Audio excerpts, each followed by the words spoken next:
What's up, guys? This is Ruben The Tailor from MouthGuardOut Podcast. Like always, we have another special guest. There she is right there. But let's do this. Let's jump into the intro, and then we'll go from there. We'll talk to you guys soon. Peace.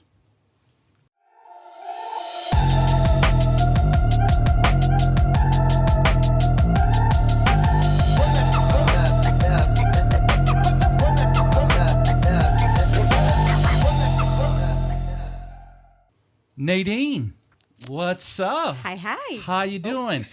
Check this out, guys. I have Nadine, and please correct me if I'm wrong. How do you pronounce your last name? Mandiau. Mandiau. Mm-hmm. That's a beautiful accent, by the way. Mandiau. Where are you from? Belgium. Belgium. Mm-hmm. Born and raised? Yep. How in the hell did you end up here? Young, dumb, and in love. It's always a guy. It's always a guy.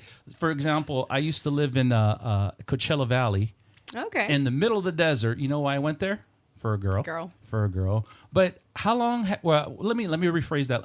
When did you come to the United States? When I was 18. 18 years old. Yep. So you were already finished with school and everything? Mm-hmm. So when you came here, was it one of those, I'm in love, I'm following a guy, or I'm in love, let me start fighting while I'm there? Or were you training in Belgium as well? No, actually, I got into martial arts in Georgia. So that's where I moved to. Okay. And that was actually after the guy that I moved for, and Yeah. it didn't work out. It didn't work out.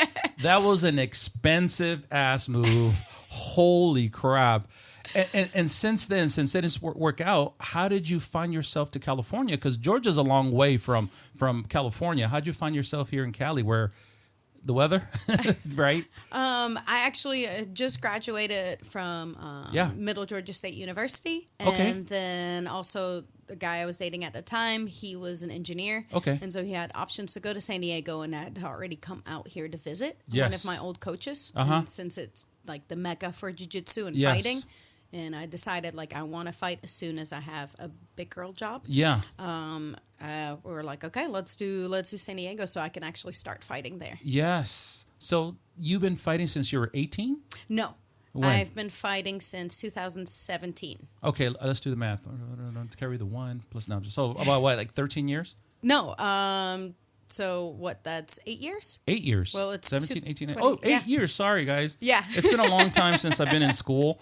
But, thank you so much. Thank you so much for taking your time to come out here and blessing us with your presence, guys. Now, just to let you guys know, when she walked in, I didn't recognize her.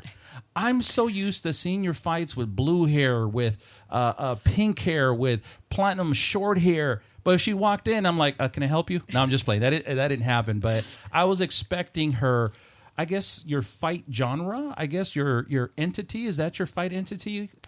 I guess I don't know. Say that. Yeah. Yeah, it became a ritual to have a funky color every time before a fight. Yeah. I love the short hair. It's just so much easier with training and fighting. I know. And yeah, it made me stand out, I guess. You look like an action figure, right? So they should make little action figures. Nadine, the too much, right? Now speaking of too much, and beautiful hair, by the way. So once again, guys, we are going to watch some of her fights, and you'll see, that's the girl in the actual videos.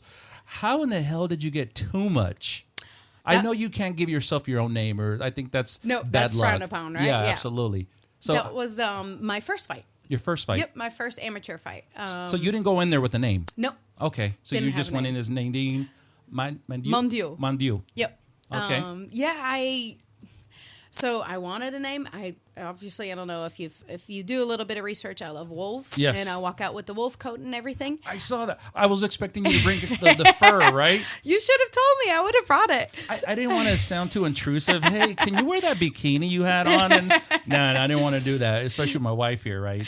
But no, that's another signature move. But I'm sorry. Let's go back to too much. Oh, and so I wanted it to be called Lobo or something like that. Lobo. That's wolf in Spanish or Latin. Mm-hmm. Yes. And so that would have been sick too. Right? Yeah. But you can't give yourself your own name. And that's taken. Which I found out now. La Loba. Yep. The female version. Yep. The lady wolf. Yep. That'd be sick. I'm sorry. I get excited. No, you're good. Yeah. Every time. Once again, I'm trying to figure out who this is because I'm so used to looking at her different on the fights. Go ahead. But yeah, it was just basically. It was after the fight, so rewatching the fight, and the commentators were saying that I was too much for my opponent. So you have to. So I get it. Yeah, you have to imagine. So it was my debut, and the girl I was going against was 4-1. Okay. So we had been trying to get opponents kept falling out. And then I think it was just a few weeks, like maybe 4 weeks before the fight, and they gave us this girl. Yes. And she was 4-1, and my coach was just like, F it, like we're doing it. Yeah. Let's just go. You're ready. And so the fact. Were you scared? Your first fight ever? It's weird. I was definitely anxious before. I think that's what it is. Yeah, I had to definitely like sit myself down and catch my breath. You hear that, guys? That's the reason why we have the podcast, because I ain't getting no damn ring or a cage. Hell no. But that's why I let her do it. She does it for me. Anyway, go ahead. Sorry. Yeah, it's just like I had to kind of, it was more of a, I'm actually doing this. Yeah. Like I was in the ring before the fight and kind of like feeling everything out. And I remember sitting back and just being like, okay, I'm about to have a panic attack. Yeah. Like I'm actually doing this. Yes. But once I actually got ready for the fight, like in the back and everything, everything goes quiet. Yep. That's why I love it. It's like a numbing feeling. That's why I actually talked about with Daniel Reyes. He was here. It's like a numbing feeling because you just want to zone in. Yep. All you see is this. You don't see the crowd. You don't hear your coaches. And it's awesome. And definitely for somebody with an anxiety disorder, because my mind goes 500 miles an hour in 500 different directions. Yes. And it's like, it's that peace and quiet. And so I love that. I love that about fighting. Wow. But yeah, we did it, and then afterwards the commentators kept calling me too much. He's just too much. She's just too much. Yeah, and my coach was like, "There it is. That's your name. There it is." Well, are you pro also? I'm pro now. Yeah. Are you? She's pro. Oh my God. Now, every time you talk with your hands, I'm looking at your hands. Can I see your hands if you don't mind? The reason I'm looking at her hands, guys, because you're also doing bare knuckle. Oh my God. So I'm looking at, okay, is there a scar on there? Let me see the other hand. No. No scars. So not only do you do MMA, you also do bare knuckle fighting. Yes, sir. Oh my God. Guys, I'm scared right now. I'm scared. And I'm not scared of being here with you, but I'm scared because of the fact that you're putting your body, you're putting your mind on something that you love doing. Why, here, if you can explain that, why do you love getting into a ring or a cage or whatever, knowing, okay, somebody's going to beat me in the face, but guess what? I can also do that to them. What? I don't know. Help me out here. But that's the reason why we have the podcast, hence why it's called Mouth Guard Out. Notice how she has her mouth guard out, because now I have her here. I want to make sure I understand what goes through your mind. So next time I'm watching one of your fights, or maybe I'm watching one of the other fighters that are here, okay, cool. I'm already in their mind. I know exactly what their focus is when they're in there. Yeah. Hopefully that makes sense. Yeah. Cool. I like that. It gives you a different perspective, right? Absolutely. Yeah. Absolutely. Honestly, I think about it all the time. Yeah. And it's, I think it's, again, going back to that part of it being just like a focus. Yeah. And just that feeling. But I'm also, and it's not always helped my cause, but I'm also that person that when you punch me, I smile. I noticed that. I noticed that when you fought Melissa Cervantes. Yeah. That was Combate Global, right? Mm-hmm. You give him a kid punch and you're just like, okay, cool, let's finish this off. Obviously, you won the fight. And that's one of the fights that I want to watch too, by the way. Yeah. But yes, you do smile a lot. I'd be pissed. No. You see what I'm saying? But you're smiling. Guys, look at her smile. Next time you see that smile, look at her fights, and that's the exact same smile. Obviously, she has a big old mouth guard on, so she, it's not as pretty, but I'm just playing. Yeah, it's crazy, and it's funny because I got to go out and train in North Cal with Aspen Ladd in her camp, and that was the first thing she said. Like, I got punched, and I smiled, and she goes, "Oh, you're one of those." But yeah, it's I don't know. I love fighting, and there's definitely. Like, for instance, on Friday, we trained and I spar with some of the high-level girls here in San Diego, like Angela Hill, Jenna Bishop, Jessica was there, Jessica Pena. Just like, it's all the high-level, like UFC, Bellator, all the girls here in San Diego. Yeah, go ahead. I'm sorry. Oh, you're good. No, you fought Ashley Thiner, too. Mm-hmm. Ashley and she's Whiplash. There too. Yep. Yeah. How does it feel? And that's another thing. You've trained with her. Yep. After the fight. Yep. Are you guys cool? Yeah, we're super cool now. Is that what it... Oh, my God. we just didn't know each other before that. Yes. And when she first came to San Diego, and I think like one of the first times that I saw her, I was like, "You remember me?" Yeah. And we just kind of talked about it, and she laughed because that weigh-in, I found like a 2-pound chocolate bar at Trader Joe's with Belgian chocolate, and I brought it to weigh-ins.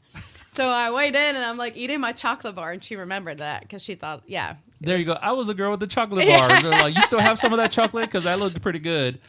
So shout out to Ashley Whiplash Steiner. I think she trains out of Steel MMA. Yep, Steel MMA. Yep. Which is up the road. Oh, it is? Yeah, okay, it's right up the road. Cool, man. Damn. What's up with the tattoos? I once again, it's a compliment, by the way. Every time you do a pose for your pictures, all I see is that beautiful. What would you call that? No, it's a wolf head. Yes. Yes. And I've noticed that you've also worn makeup like that on an interview, but it was more of a stripe. Yeah. What does that signify? And if you don't mind, I would like to superimpose that tattoo. Oh, wait, we'll put it in there. Look how beautiful that art is. Do you know the artist? Yeah. You want to Brendan. give him a shout out? Brandon Trentberth, if I say it right. It's Bidonsky on Instagram. So he used to be here at Guru Tattoo, which is, one of the top tattoo shops here in San Diego. Yeah. But he moved back to, I fought there. It's also NorCal. Okay. But yeah, he was an amazing artist. Absolutely. And took his time on it. And did you get all this stuff once you were here, or were you most of it? Most of it. Yeah, a lot of the stuff that I got in Georgia was all stuff that I could hide. Got it. Because again, I went and I got my degree in business management, and I kind of thought that I was going to go into the corporate world. Yeah. So I decided to keep technically, everything. fighting is corporate, right? Because there's a lot of red tape and following, you got to make weight. There's sanctions and all that. So in a sense, it's a technical. You're not going in there in a suit, you see what I'm saying? But you're going in there, technically, it is corporate, right? I guess. You can look at it that way. I think everything kind of has their, guidelines. No, I understand. I mean, even myself, I have tattoos, but I have a sleeve. Yeah. I mean, I'm sorry, I have a half sleeve. Okay. Because when I take my jacket off, whatever, I don't want people to be like, okay, who's this guy trying to teach us? And so I try to be discreet. I love tattoos as well. You see what I'm saying? But mine has more to do with like Marine Corps stuff, and yours is more art. What would you consider your tattoos? Yeah, a lot of them have their own meaning for me. And that's actually the funny part is the rose that I got.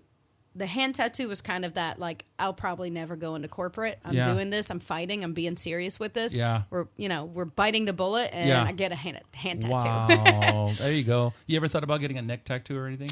I have thought about it. I don't think I would look good with it. Yeah. I think it looks really good on men. I definitely think it's attractive. Yeah. There's some women out there where I've seen it and I'm like, wow, that looks really good, but it has to be good art. It has to be good art. Yeah. I want to get MouthGuardOut tattooed right here. No, I'm just playing. I ain't trying to get no tattoo. But again, man, thank you so much for coming. No, I appreciate you coming out there on your busy schedule, and my whole job, I guess, here is to help you guys expose yourself. Maybe put you in areas where that little bit of like views, whatever, somebody somewhere overseas, whatever, can say, oh, you know what, I like this girl, and you might get a call. You know what I'm saying? Yeah. Yeah. Oh, that's awesome. Absolutely. Are you in camp right now? I guess I still am. We're just waiting for anything. But I was supposed to fight on the 25th. Absolutely. That's why I brought that up. Yeah. I found out through their Instagram poster of the card that I'm not on it. How did that happen? From the match. I'd be pissed. Yeah, I wasn't too happy. Definitely because right now, I have a 9-month-old. Okay. So for me to put the time aside in the day to actually train and, put the time into training that I need to. It takes away from family time. Yeah. And so it's just, that was, a little bit more upsetting. It's stuff like that happens in fighting. But it's a toll off your head. Now you can focus on your baby and be like, okay, cool, I don't have to worry about going anywhere. And then obviously you're married, correct? Yes. So your husband helps you. If you need to train, go ahead, babe. I'm going to stay here. And you say your husband's at training now. Yes. Oh my God. On a Sunday, guys. Once again, guys, they don't have a life. And that's a compliment to you guys. Because you're always looking after your health. You're always looking after your training. And you're always being ready for that next opponent. So if somebody says, if the phone rings and you're like, okay, I could be there in 2 weeks, you're ready to go. Like compared to me, if if I were to stop fighting, I would take like a 3-month break. I gained like 20 pounds. Hey, we got to fight next week. I'm not ready. So I mean, I got up to 210 pounds being pregnant. So yeah. I thought she was going to say for a fight. I was like, yeah, I fought heavyweight. No. Fought Mike Tyson. But right now, it's definitely like getting back to a good walking weight that maybe the 2 weeks is a little short notice, but that I can be, do you ready still for. have that baby weight? No, I actually now finally am back to my normal walking weight. It took a while. Now, I don't want to ask your age because I know you told the age earlier, but is it a little bit more difficult for you, making weight because of the baby? It's kind of a thing that I don't know yet. Yeah. That we were supposed to kind of figure out this one because I'm also still breastfeeding. I don't know if that's TMI, but no, that's fine. That's fine. Yeah. So I still breastfeed, by the way. There's a lot to it still that. So you're still learning that aspect of your body, what you went through, and all that. Yep. And then maybe after the third kid, it'd be like, okay, that's easy. Let me go ahead. Not that I'm trying to. Your husband's like, baby, no. I think one's good. Hell yeah. No. We actually want 3 more? kids. We want 3 kids. I'm but psychic. I'm probably not fighting with 3 kids. Absolutely. I saw some of your pictures, and I saw it's a boy. Yep. Yeah.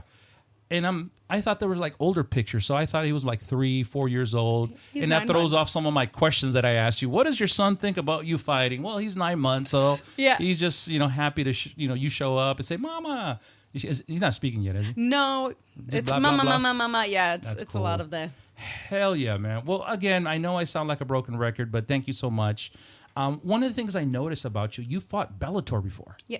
Are you freaking serious? I'm very excited And about that's that opportunity. Yeah. Because you're pro. Really? When did you go pro, by the way? So I started in 2017 and then 2018, the end of it. Yeah. So after a year, we decided on it. And I think my first pro fight was January 2019. Okay. Yeah. And that's when you said, I want to go pro. Did that open up more opportunities, or were you just done with the amateur scene? No offense to the amateurs out there, by the way, because I'm not even amateur. Yeah. Actually, looking back at it, I think I would have benefited from a little bit more time as an amateur. Yeah. But it was at that time we had just won the Tough Enough belt, and that's when we decided to go pro. And this was before my very last amateur fight, which I did lose. So I feel like, we could have probably taken a few more fights and ended on a better note. A little bit more experience. Yeah, I think so. Definitely on like a bigger aspect of MMA. Did you want to go pro, or did your coaches say, you know what, I think you're ready to go pro? It was mainly my coach's decision, but also the situation. So the reason why I waited with actually starting to fight was because I didn't have health insurance. Okay. So I came from a different country, right? Yeah. And I was basically I was the kid that took it took me 6 years to graduate because I was putting myself through college. Yeah. I paid for everything myself. Yeah. I had 3 jobs at a time. Sometimes I had to take a semester off. Yeah. And so health insurance was just not a thing. Yeah. And my goal was, okay, I'm going to graduate. I'm going to get a big girl job, and I'm going to get health insurance. Yeah. And so when I got to San Diego, I actually got a job at a staffing agency. Okay. And I got the insurance, and that's how, I started fighting and everything. And then I didn't like it. Okay. I didn't love the job. I would come home. I would be completely stressed out. There was so much going to it. Yeah, but fighting's so much better, right? I mean, so I would go to the gym at 4:35 in the morning, meet with my coach. We would train. I would get ready. I worked for Apple One. What it is, they do a blended desk. So I would meet with businesses as interview people. Okay. Most staffing agencies, they do either or the other, right? Yeah. And we do a blended desk. So there's a lot of stuff that we have to... There were a lot of goals. There was a lot of things that we needed to do. So I would train, get ready, and basically all done up, suit, everything, go to work, 4:30 get off, come back, and I'll be back at the gym again. Yeah. So it was a lot, and I ended up finding another opportunity with a coffee roaster. Okay. Serrano Valley Coffee Roasters. I love coffee, by the way. Yeah. Same. Yeah. Same. So I was like, perfect. Sales and marketing. Well, they went under. Is that during COVID? No, this was before COVID. Oh, okay. So, but because they went under, it was kind of that, like, it gave me that opportunity to, all right, let's just take the jump. That was, yeah, exactly. A lot of times you need that sign from above saying, you know what? They went under. Okay, I think this is the sign that I need just to go, oh, hell yeah. Let's do it. Absolutely. Absolutely. And then since then, you've just been training. It's all too much. Yep. It's all too much. Wow. I like that. It's all too much. But honestly, Lobo freaking sounds sick as hell. That is sick as hell. So if for some reason you fight internationally, maybe you can use that name. I don't know. I'm giving you guys a good fruition to you. Now, speaking of international, have you ever fought internationally? No, that's actually a really big goal of mine because I've always wanted to be close to the home front. Yes. So somewhere in like Belgium, I haven't really seen. There's like little smaller organizations, but I would be down for that too. Really? Yeah. I would love. Actually, when I first started pro, I immediately contacted Cage Warriors. Okay. They're now in San Diego. I know they are. I was just there. They weren't at that time. They were huge in Europe, and I was reaching out to them like, hey, I'm a Belgian fighter or a Belgian born and raised, but I'm fighting out of California now. Gotcha. I would love to fight for you guys. I never got a reply, but it's just persistence. You just got to keep trying. Yeah, of course. And hopefully they watch this podcast and be like, hey, check those emails. That's the girl that was emailing us. Damn it. Right? Somebody gets fired because they didn't respond to you. How long ago was that? Well, that's when I first went pro. So I think 2018, 2019. Yeah, is when I started emailing them. Got it. I've been in touch with them since. So some of the people now, and I've put my name in the hat, I guess. Yes. So they have my name if anything comes up. No, absolutely. Absolutely. Now, do you like more MMA or bare knuckle? Because honestly, in my opinion, I love seeing her bare knuckle fights. Oh my God, that is Randine? Randine Ekholm. Ekholm. What the hell? I want to watch that fight. But which one do you like better? Do you like bare knuckle? Do you like MMA? And then I say this in every episode. The reason I love boxing because there's like cushion here. So if I get hits, like getting hit with pillows, right? Right now I'm just using 16-ounce gloves, so I'm like huge ass pillows. But imagine going to MMA and then going to bare knuckle, which is nothing different. And then you just have to tape up the sides of your hands, right? Wrist. Just the wrist. Wrist is mainly a thing, yeah. Is that just for support or? Yep. Got it. What do you like better? I'm like staring at your eyes like, holy shit. This is and if you, once again, we're going to watch her fight, your face was swollen and oh my God, I feel so bad, but shit, you're a freaking champ. You're a champ. Thank you. Absolutely. Which do you like better? Sorry, I go off on a tangent. I get excited here. You're good. Yeah. Honestly, I still love MMA. Yeah. Because I feel like, I don't know, I wouldn't say it tests me more because bare knuckle was definitely like, that was, I mean. Do you think it's because there's grappling in MMA? You're able to get on the ground and use your jiu-jitsu and a little bit of Muay Thai. I think it's the kickboxing. Is that what it is? Yeah, because I mean, I love the groundwork. I feel confident in my jiu-jitsu, but I think I'm definitely more of a striker, which is interesting because I started in jiu-jitsu. Yeah. But with, bare knuckle, man, my hands hurt. No. Is it, I mean, if you can, do you hit more with this, or whatever lands? I mean, just, like with do you wear your ring? No. I wish, right? With any kind of fighting, you always want to hit with these knuckles, right? Okay, are they the strongest? Yes, okay. That's the strongest. Got so if you actually hit with these, you're more likely going to break your hand. Yeah. My bare knuckle fight, I had hands like Mickey Mouse. Yeah. But I did not break anything. Not in my face, not in my hands. Really? So I was very lucky with that as well. But so it was just. So in MMA, I guess with everything and adrenaline going, if you get hurt, I've never really felt anything during the fight until after. That's what everybody says. It's the adrenaline, it's the excitement, it's the, I don't know what goes through your body, fight or flight. Yeah, no. Halfway through, I was like, I don't want to punch anymore. I don't want to do that. Like, I don't. And you're doing 5 rounds. And my coach is like, straight punches, straight. I'm like, can I please hit, which was horrible technique, but can I please hit the body? Like, I do not want to hit the head anymore. Well, you're just hitting a rock. This is a rock. At least if you hit the body, you're hitting some ribs, you have some cushion. You see what I'm saying? I don't know, correct me if I'm wrong. Wow. It hurt so bad.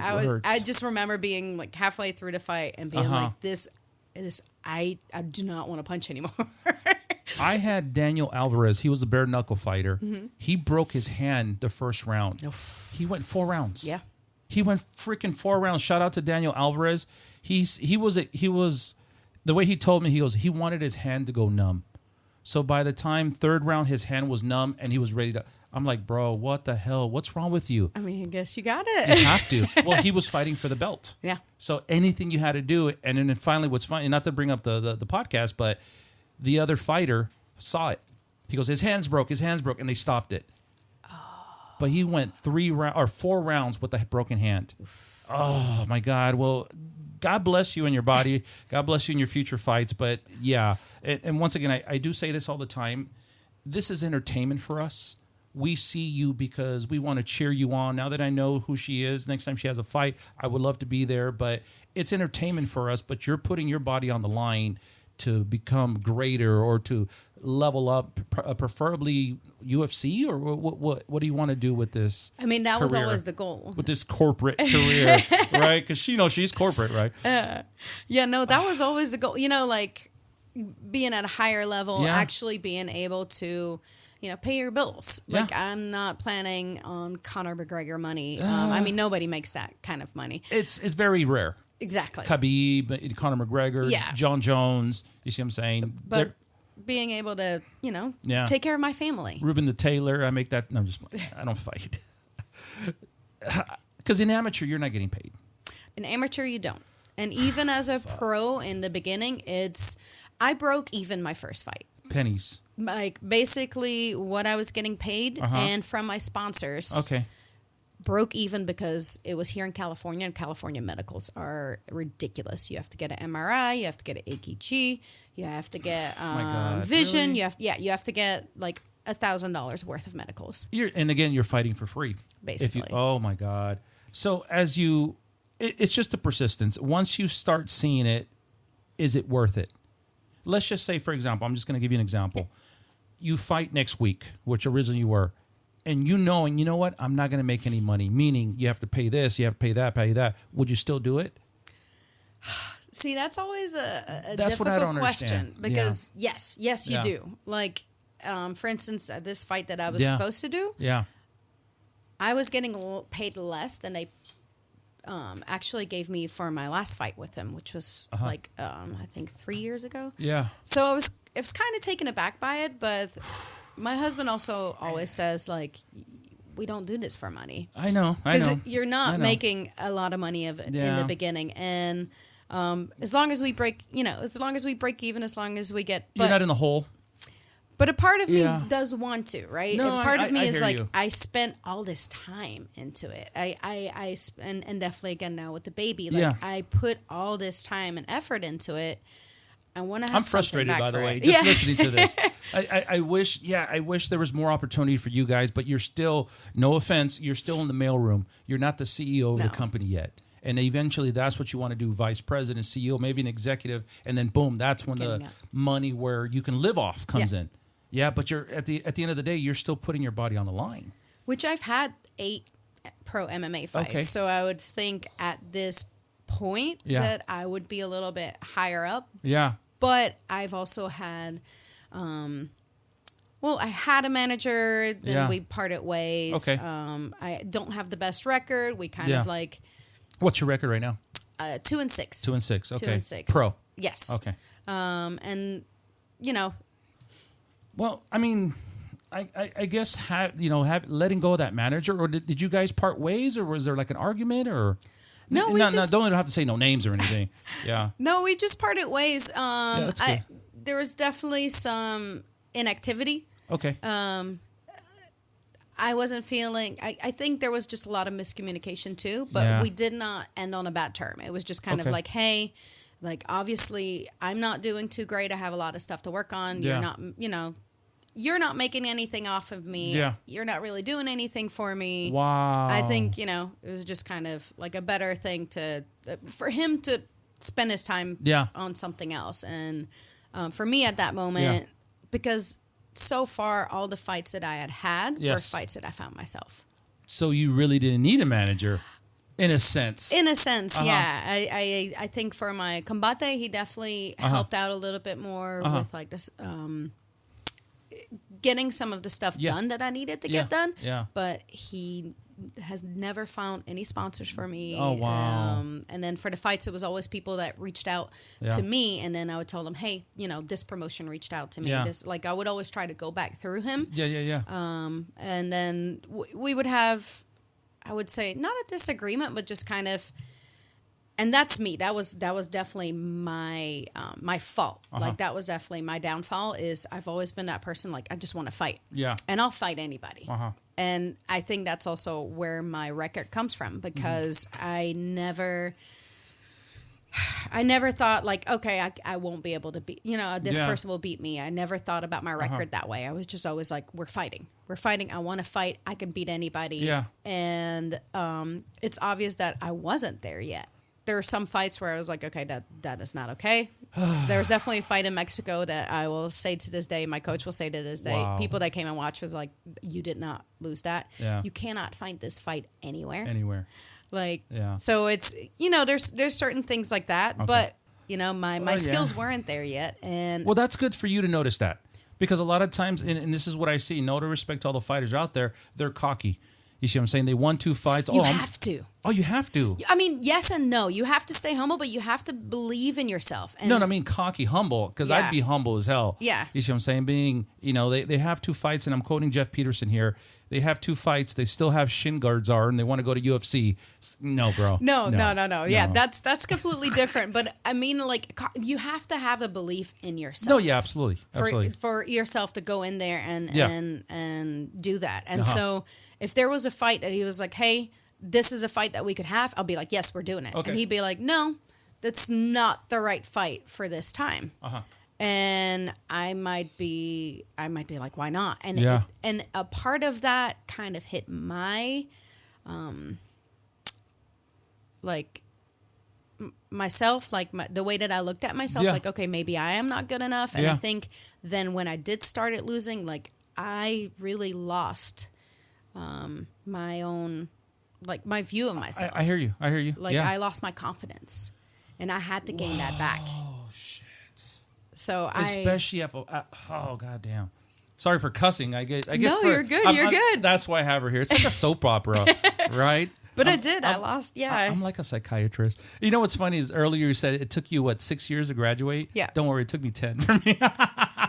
I'm like 6. Shit, I wish I would have graduated at 6. It took me about 8 to 9 because I was in the Marine Corps. I was still traveling and all that. Doing everything. And everybody has their own journey. Absolutely, man. Oh, it took you 8 years. You could have been a doctor. I'm like, okay, but I'm not. Right? At least I got that piece of paper.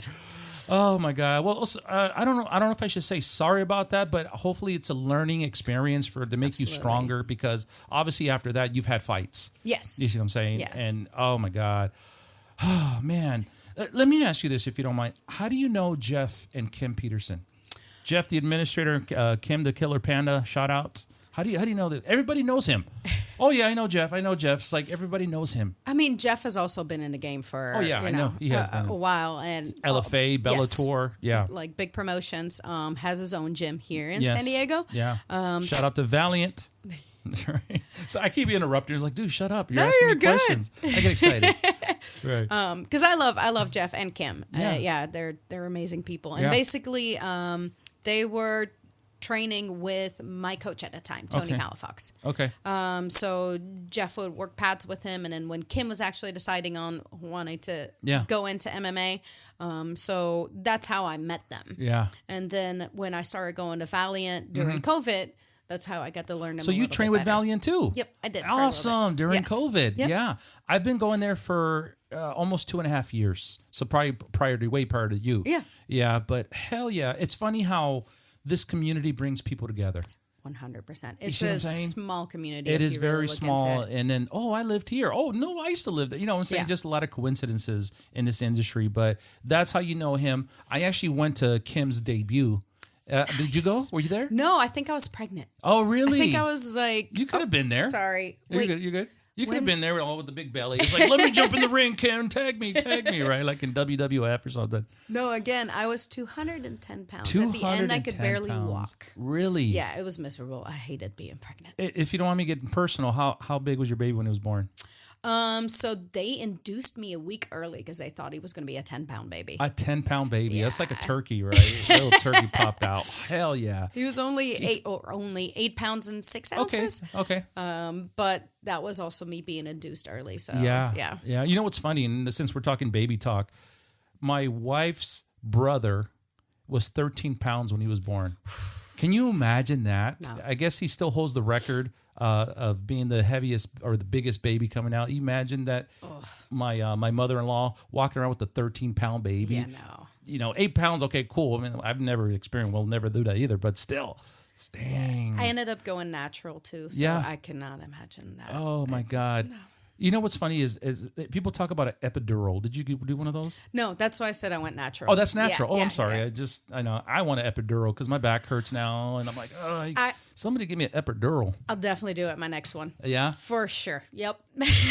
did not need to prove anything to anybody. Absolutely. And it was just, was your family here, like from Belgium? No. No. Yeah. I actually got a doula. So, I got a doula, and she was there to help me out, and I kind of be that third person. So if my husband would tell me something and I would yell at him, like, shut up. What do they call that? A midwife?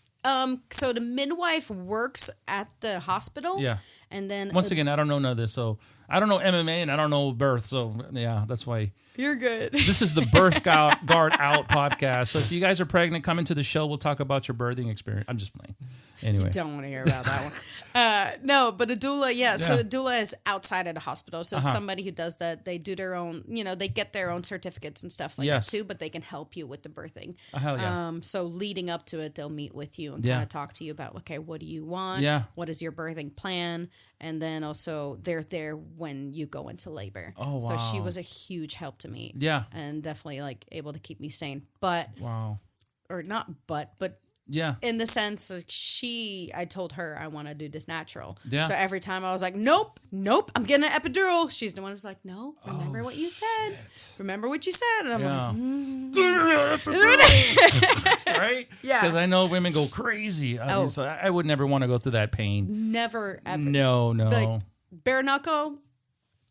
I can do anything. You'd rather bare knuckle than have another child. Dude, I literally, one, I would rather go through a fight camp instead of pregnancy. Yeah. And two, I'd rather go through a bare knuckle fight than give birth. Oh naturally. My God. Shit. Well, thank you, man. Thank you for that. Once again, we went off the left field, but once again, that's what we're here. I know you from your fights. I know you from being tough. I know you from getting punched. I know you, but I don't know this side of you. And hopefully everybody in the channel sees the other side from her. She looks beautiful, doesn't it? By the way, I'm still just like, wow, this isn't the same one. I mean, it's your stunt double that showed up for the interview. Oh my God. It's like my kids say, I'm a jiu-jitsu coach for kids. It's, well, you're not a man, but you just look like one, coach. You just look like one. You just look like one. Do you wear makeup in the ring? No, I do my eyebrows. But for the weigh-in and all that you do? Yes, for weigh-ins I do. And that's actually funny you said, you don't wear a suit. My plan is to wear a suit for my next weigh-in. That's a whole other story, but just to bring that part up. That is sick. But no, there's no reason to. No. I don't know. I think for my first one, I wore waterproof mascara, and it's just, if it gets into your eye and you get, nope, not worth it. I get it. Now, as far as your hair, and I know we're talking about your hair early, you said it's easier for you just to cut it. Let's say, for example, the fight was still on next week or the 25th. Yes. Let's just pretendsies. Would you cut your hair? So because it looks beautiful right now, by the way. Even my wife was like, "Oh my God, look at your hair," but would you cut it? Right now, I'm trying to let it grow. Okay. Just with like after the pregnancy and everything, my hair grew like crazy, and it's actually healthy right now and thick. Apparently, there's no chemicals, and you know what I'm saying. Yeah. And my hairdresser actually told me that my hair was thicker than it was before I got pregnant. Really? Yeah, because I have very thin hair, so I was like, okay, let's ride it out because I was this close. Yeah. Because I the reason why I have bangs right now is because underneath I had postpartum. I actually had postpartum hair loss, like I was going bald. Yes. And I started taking vitamins for it and special shampoo and stuff, and it grew out. But I had these like mini bangs. Wow. Well, it's not. I'm not no doctor or anything, but the baby's taking more of your nutrients, so your body's like, I don't care about you. I care about the baby. Exactly. Wow. So I was when I had those bangs and I was rocking those. You'll see some of those in the pictures on my Instagram. Yeah. I was like, you know what? We're just cutting it all off. So I went in for the bangs, but also kind of with the mindset of like we're just going back to pixie. No, there you go. And she told me, she's like, your hair is actually healthy and this and that. And I was like, I guess I'll be your girl. I guess, right? You know what I noticed from. Because I looked you up on YouTube. I was stalking her, by the way. You know what I'm saying? But your fights go back 7 years, 8 years. I think the last one I saw was 12 years or 11 years, something like that. Was that jiu-jitsu? That was jiu-jitsu. Okay, yeah. Yeah. Yeah, I've been doing jiu-jitsu for, when did I start? What do? You do jiu-jitsu? Muay Thai? Muay Thai, yeah. Muay Thai. What else do you do? Boxing. Wrestling. Actually, with Angel Ramirez. I will shout out to Angel. Angel, what's up? Yeah, because he's also a big friend of Jeff and Kim. And so he's also a wrestling coach at... Don't tell me I'm blanking right now. No, that's okay. Which high school here. Yeah. But...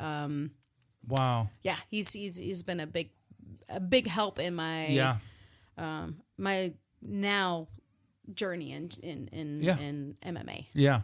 So. And you said your husband also fights. Yeah. Is he pro? He's a jiu-jitsu black belt. Okay. Does he fight? No, he did when he was younger, but yeah, he does compete. Okay. It's been a little bit different since we have our own gym. So we have the San Diego Combat Academy. Okay. And my husband is shout it out. One of the owners. For give it a shout Jiu-Jitsu. out. Well, I want to give a big shout out to Burke Jiu-Jitsu. There you go. Hell yeah. So if you see us at a competition, if you see "Do Better" on any shirts, that's us. Okay. That's his motto is "Do Better." Do better. Always. Do better. Why does that keep falling off? I don't know. You want some tape or glue or anything? Hold on. There you go. It should hook under. There we go. See, this is live. This is real stuff, guys. Look at that. She's having wardrobe malfunctions. Hell yeah. Well, if you don't mind, and I do this in every episode, I always like giving a toast to all the fighters. I don't know if you like sparkling water. You ever had this? Have you ever seen that meme where it's, do you remember back in the old TVs and it went to static, that gray? Yes. That's what it tastes like. It tastes like static. Cool. So Pellegrino, let's show I'm trying to get these guys as sponsors. Nice. So Pellegrino sponsor the show like always. Let me put this right here. But really quick, Nadine, congratulations. All I do is wish you luck on future endeavors, you and your family and your son. Salute. Cheers. There you go. I was about to say, it's a product of Italy, so Pellegrino you can't be. It tastes like static water. There you go. That's a good analogy. They might not give us a sponsor now because we called it static. But yeah, it's bubbly water. It's fizzy water. It's actually a big thing in Belgium. It's either you have Spaplat or Spabreus. And Spabreus means like fizzy water. And Got you. Yeah, it's a huge... Got it. It's anywhere you go, that's one of the... Obviously, you're fluent in your language, right? Yep, Flemish. Really? What else? French? I speak a little bit of French. I was fluent. I just don't practice it anymore. So it's Yeah. I took French in college. You know why? Because I was the only guy in the class. No, girls. Plural, girls, women. So I remember signing up and I said, what class is that? Because all I saw was women. And one of the proctors like, oh, that's French. I said, I'm taking French. So I was the only guy there. So at the end of the class, I'd be like, Nadine, can you tutor me, please? Okay, let's go back to your room. Yeah, that's why I did. Ask me what I know now. Tu parles français? Oh, poiky. Un petit peu? Yeah, a little bit. Oh, shit, look at that. Come on now. Little bit. But anyway, I don't claim to speak French, but I just did it for the ladies. You know what I'm saying?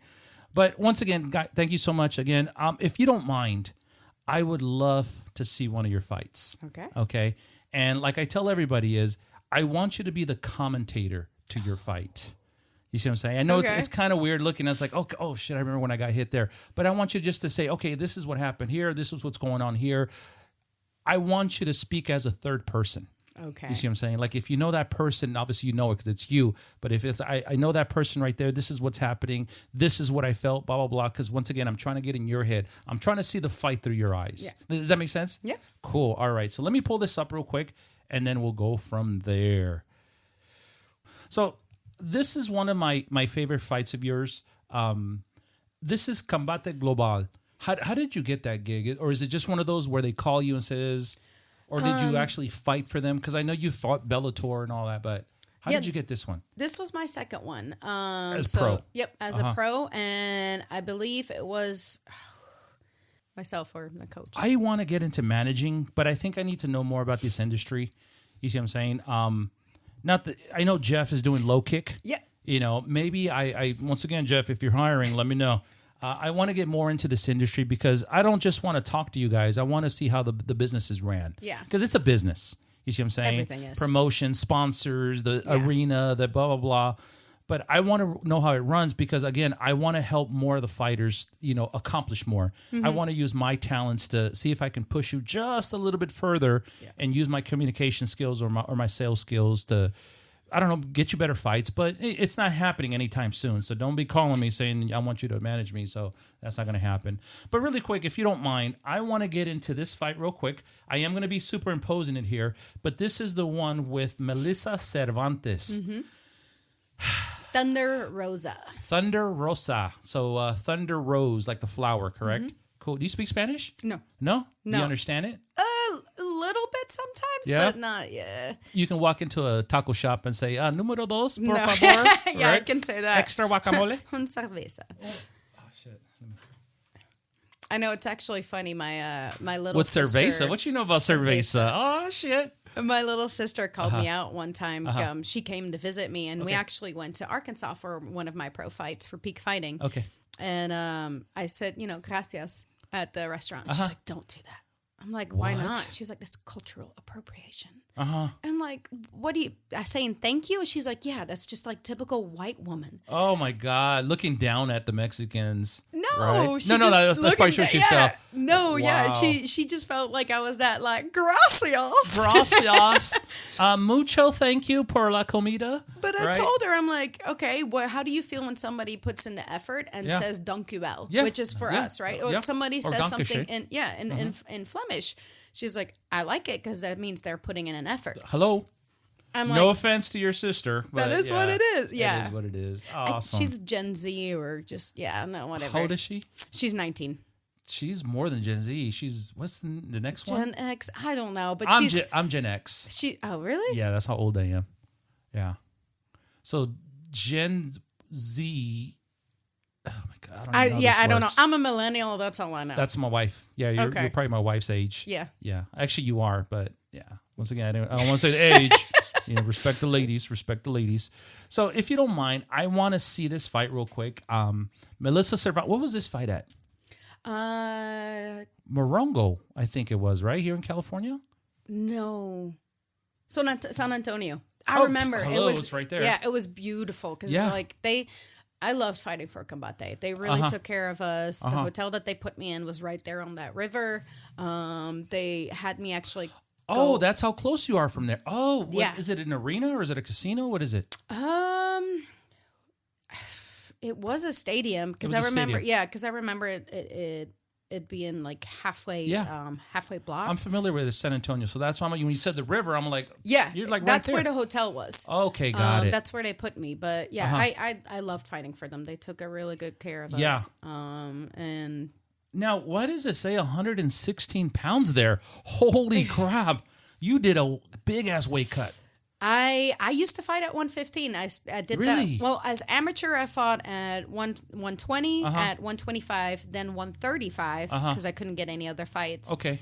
And then the 115. Okay. And then we decided to do that in the beginning of my pro. But I walked around 135 at that moment. So it wasn't too bad because I was able to cut down with diet. Yeah. And then only, because I don't lose that much water, only lose like 6 pounds of water weight. Wow. I've been trying to lose 20 pounds in the last 15 years, by the way. So that's not happening. I know you guys do that in weeks. I remember Daniel Alvarez, he said he lost 36 pounds in a week. In a week. No, that's not. Yeah.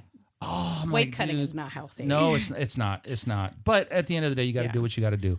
I try to do it as healthy as possible, and at that time, people will comment. If you read the comments, people are always talking about my size and mismatched and stuff. But I was doing it healthily, and I was able to do it back then with no problem. Yeah. Now, no. This fight that's supposed to happen in 2 weeks, I was going to do 135. Yeah, because... What's your ideal weight? If you were to fight at a weight from now on, what would your ideal weight be? 125 is a good weight for me. Okay. I think I am pretty tall, and even at 125, people still will comment and say that I'm too big or mismatched or whatever. It's because you're tall. That's why. I'm long. I'm lanky. Yeah. And that's lightweight or featherweight? That's lightweight. Lightweight. I'm on light blanket right now. Yeah. I know there's so many damn categories. Bantam, ultra flyweight, blah, blah. Maybe it's probably talking about boxing here, but so there's more in boxing than there is. There MMA, is. There is. So I would fight heavyweight. So Mike Tyson, I'm just playing. Hell yeah. Or what do you think of these YouTuber fights? Not to get off subject because I want to watch your fight. Yeah, you know what I'm talking about, Logan Paul, blah, blah, blah. I mean, everybody is giving it such a hard time, but in the end, it's just somebody who, just like you and me, decided one day to go to the gym and start training. And I mean, obviously, they're learning how to fight. And what I don't think is fair, and sorry for interrupting because I get upset, they're getting paid $100 million, $10 million, where... they're building their record, absolutely, which I never did. So I'm definitely going to be frowning upon it. Absolutely, and that's why I say I'm trying to be. If I was a fighter, I'd be pissed. Yeah, no. It's like, dude, I'm putting my life on the line. I'm fighting in back alleys. You see what I'm saying? For $100, but these guys go from pro and they're getting paid. I think the Conor McGregor and the either Logan or Jake, one of the two, it's going to be $250 million per person. It's insane, but that said, the Paul brothers are trying to get, fighter pay to where it needs to be. So I'll give them credit for that. Or at least that's what they say. I don't know. I don't know. It's at the end of the day, it's their pockets. You see what I'm saying? It's just their pockets. Yeah, that's true. No, haters are going to hate. I'm hating hard. Just to let you know. I'm hating really hard. Yeah, it's like you said. It's people that, have to put the work into it. But you see it with, people could say the same thing about Mackenzie Dern, right? When she first started, it's like, oh, wow, she got right in the UFC because she was a high-level black belt that had already a big following and already, right? And it's like you get those chances. Yeah. But then again, she's also proven herself, right? Well, like, let's talk about the fight yesterday. Like, it's some people just get better chances. It's same with college, right? Okay. People that do fraternities or people that, rich goes to rich. Yeah, and that's why it took me 8 years to get my degree. Exactly. I worked 3 jobs. We had to work. At that time, I was married to, obviously, another woman, my son. I know the feeling. I know I don't want to compare military to fighting, but it's the fact that is, taking little times of your day. Say, okay, I got to train. I got to do homework. I got to, be a mother. I got to be a father. I got to be I understand. So, but I'm not trying to put myself in your shoes because obviously motherhood's totally different than, being in the military. But anyway, guys, so what I want to do, if you don't mind, I want to watch this fight. Okay. One of my favorite fights, by the way. And then if you don't mind, I'm going to go ahead and hit play. I am going to be superimposing it right here, guys. And I am going to give credit to the person that has the video to make sure I don't get copy struck or anything. But yeah, I saw 116 and I'm like, oh, damn. Holy crap. That was a good weight cut. Yeah. Yeah. Let's see. Did it hit play? Yeah, it did. Oh, yeah, there's the lights. I would bring my snack. So after weight cuts, I'm just sitting there like eating. Look, she said you're smiling. There she is. Did you know her beforehand? No. No. I mean, I looked her up and I was just kind of like, okay, how is this going to be? Does this person know? Yeah. She, she was a blue belt at the time. She was already doing martial arts. What belt are you? Now I'm a brown belt. Brown belt. Okay. Yep. Yeah. I like your hair like that. Thank cute. Yeah, it looks cool. My little sister called that cultural appropriation as well. Oh my God. What's your sister's name? Lisa. Lisa, really? But yeah, I went in with, thinking like, okay, this person, do they have any kind of MMA background? Do they have, and I felt. You were kick heavy. Oh, the whole fight. Yes. Yeah. Oh, there we go. We got ads. They got to get paid. But I felt, I don't know. I had a double feeling taking this fight. Yeah. Being like, okay, am I getting fed? But then she really put up a good fight. This was a decision. It wasn't like she came to actually put in work. And I did get to meet her afterwards and talk to her. And she was super sweet. One of the things that the announcer was saying, because obviously he's speaking Spanish, is this is the first time you guys are throwing elbows because you're pro. Yeah. Yeah. So was this your debut or one of somebody's debut? This was her debut. Her debut, yeah. Yep, and it was my second fight. Got it. Yeah, I heard somebody's. Oh my God, look at that. Yeah, the knees to the face were something that. And you were reaching her face too. What we were working on and knowing the difference in height. Guys, that's her right there.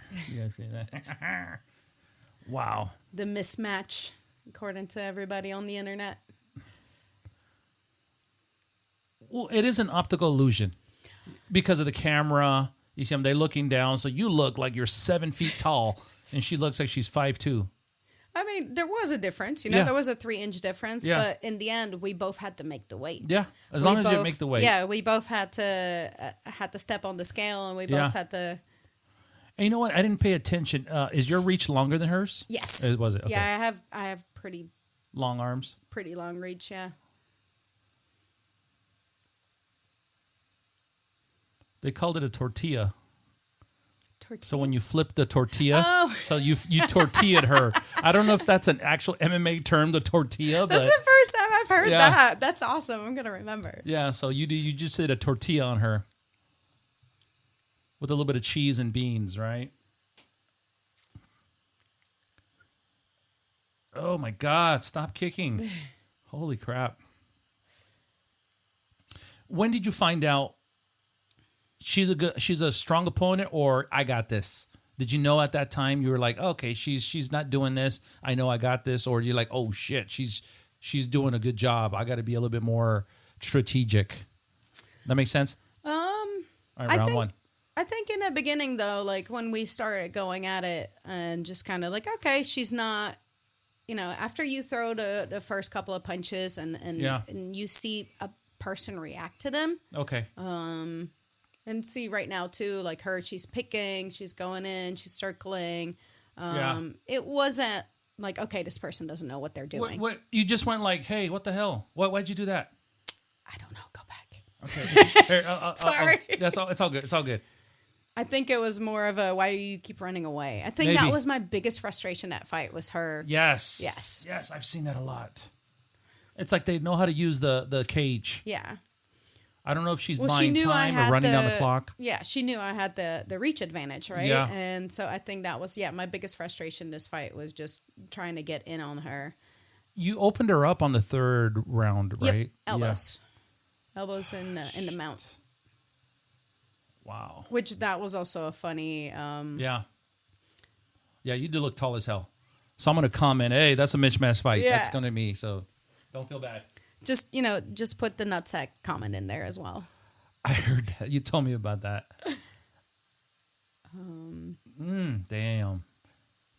So that's your Muay Thai kicking in, right? Mm-hmm. Yeah.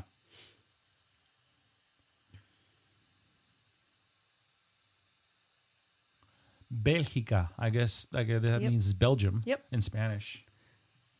Yeah, somebody who was there to watch the fight told me afterwards that I was just playing with her. You were just playing with her. And I didn't feel like that. No. No, I did not.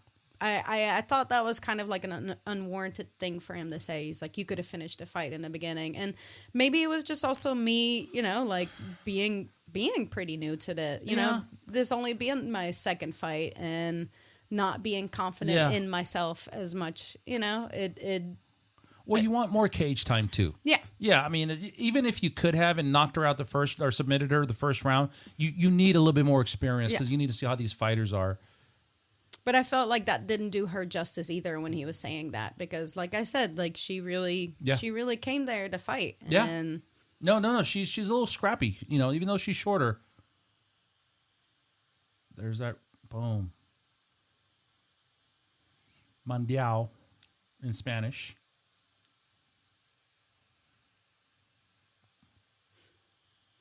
Boom.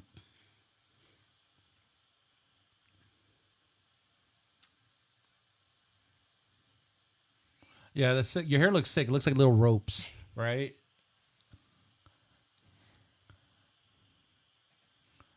That's your ground game. Look at that.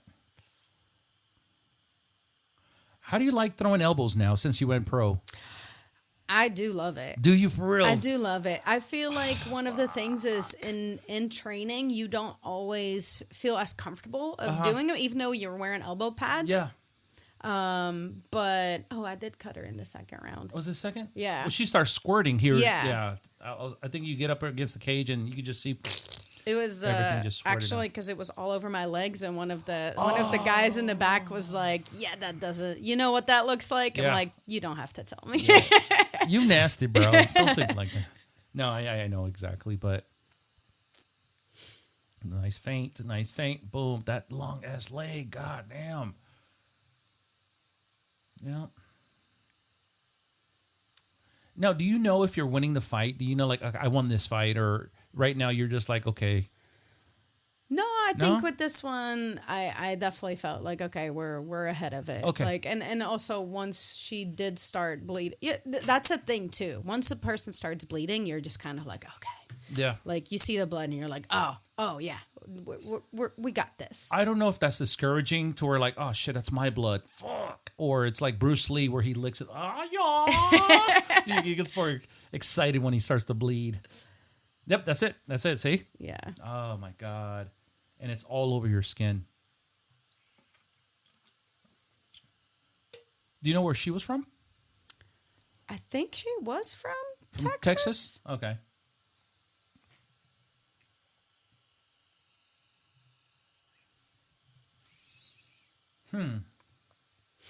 La Jaula. That's right. That's cage. Mm-hmm.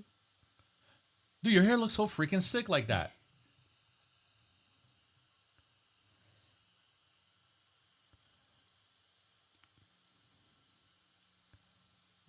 Trying to lift you there. She can't.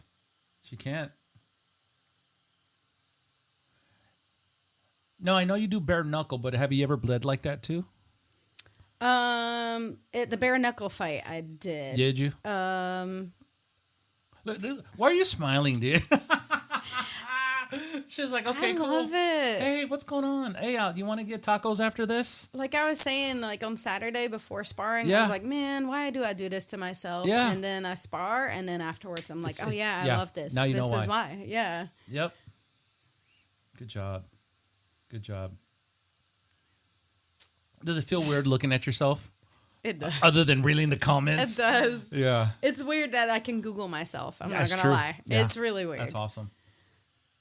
And you can see from the beginning of your career to present, and oh my God. Oh, yeah. I'm pretty sure your son's going to be like, Mommy, who's this? That's your mommy right there. That's what I'm trying to do is build a legacy for my son. I think the way that I look at it is my journey is, I don't have a padded record. I don't have, there's a lot of things that I didn't do the right way and a lot of things that I had to learn from my own mistakes.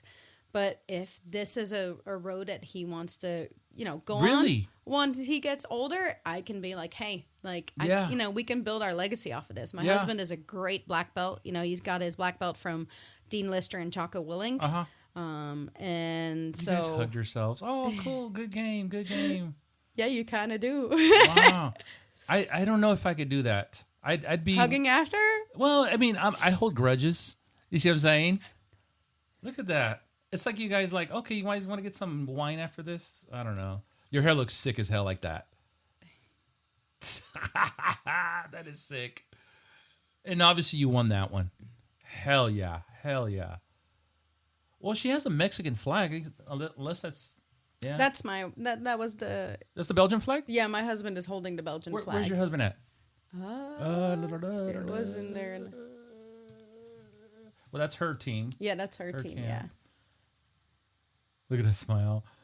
Oh, my God. Yeah, look at her cut. Ganadora. Too much. Wow. I'm proud of you. I'm very, very proud of you. Hell yeah. Hell yeah. Yeah, my husband was slightly a little... Well, I'm pretty sure. What does your husband think of all this? People ask him that all the time, and he's just like, even with the bare knuckle, they're like, how did you feel? Because there's only one fight that he hasn't been in my corner.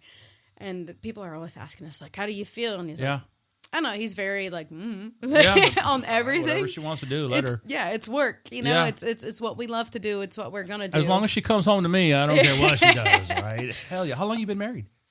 We've been married for 3 years now. Really? Yep, cool. That's awesome. Years, That's awesome. Where'd you guys meet?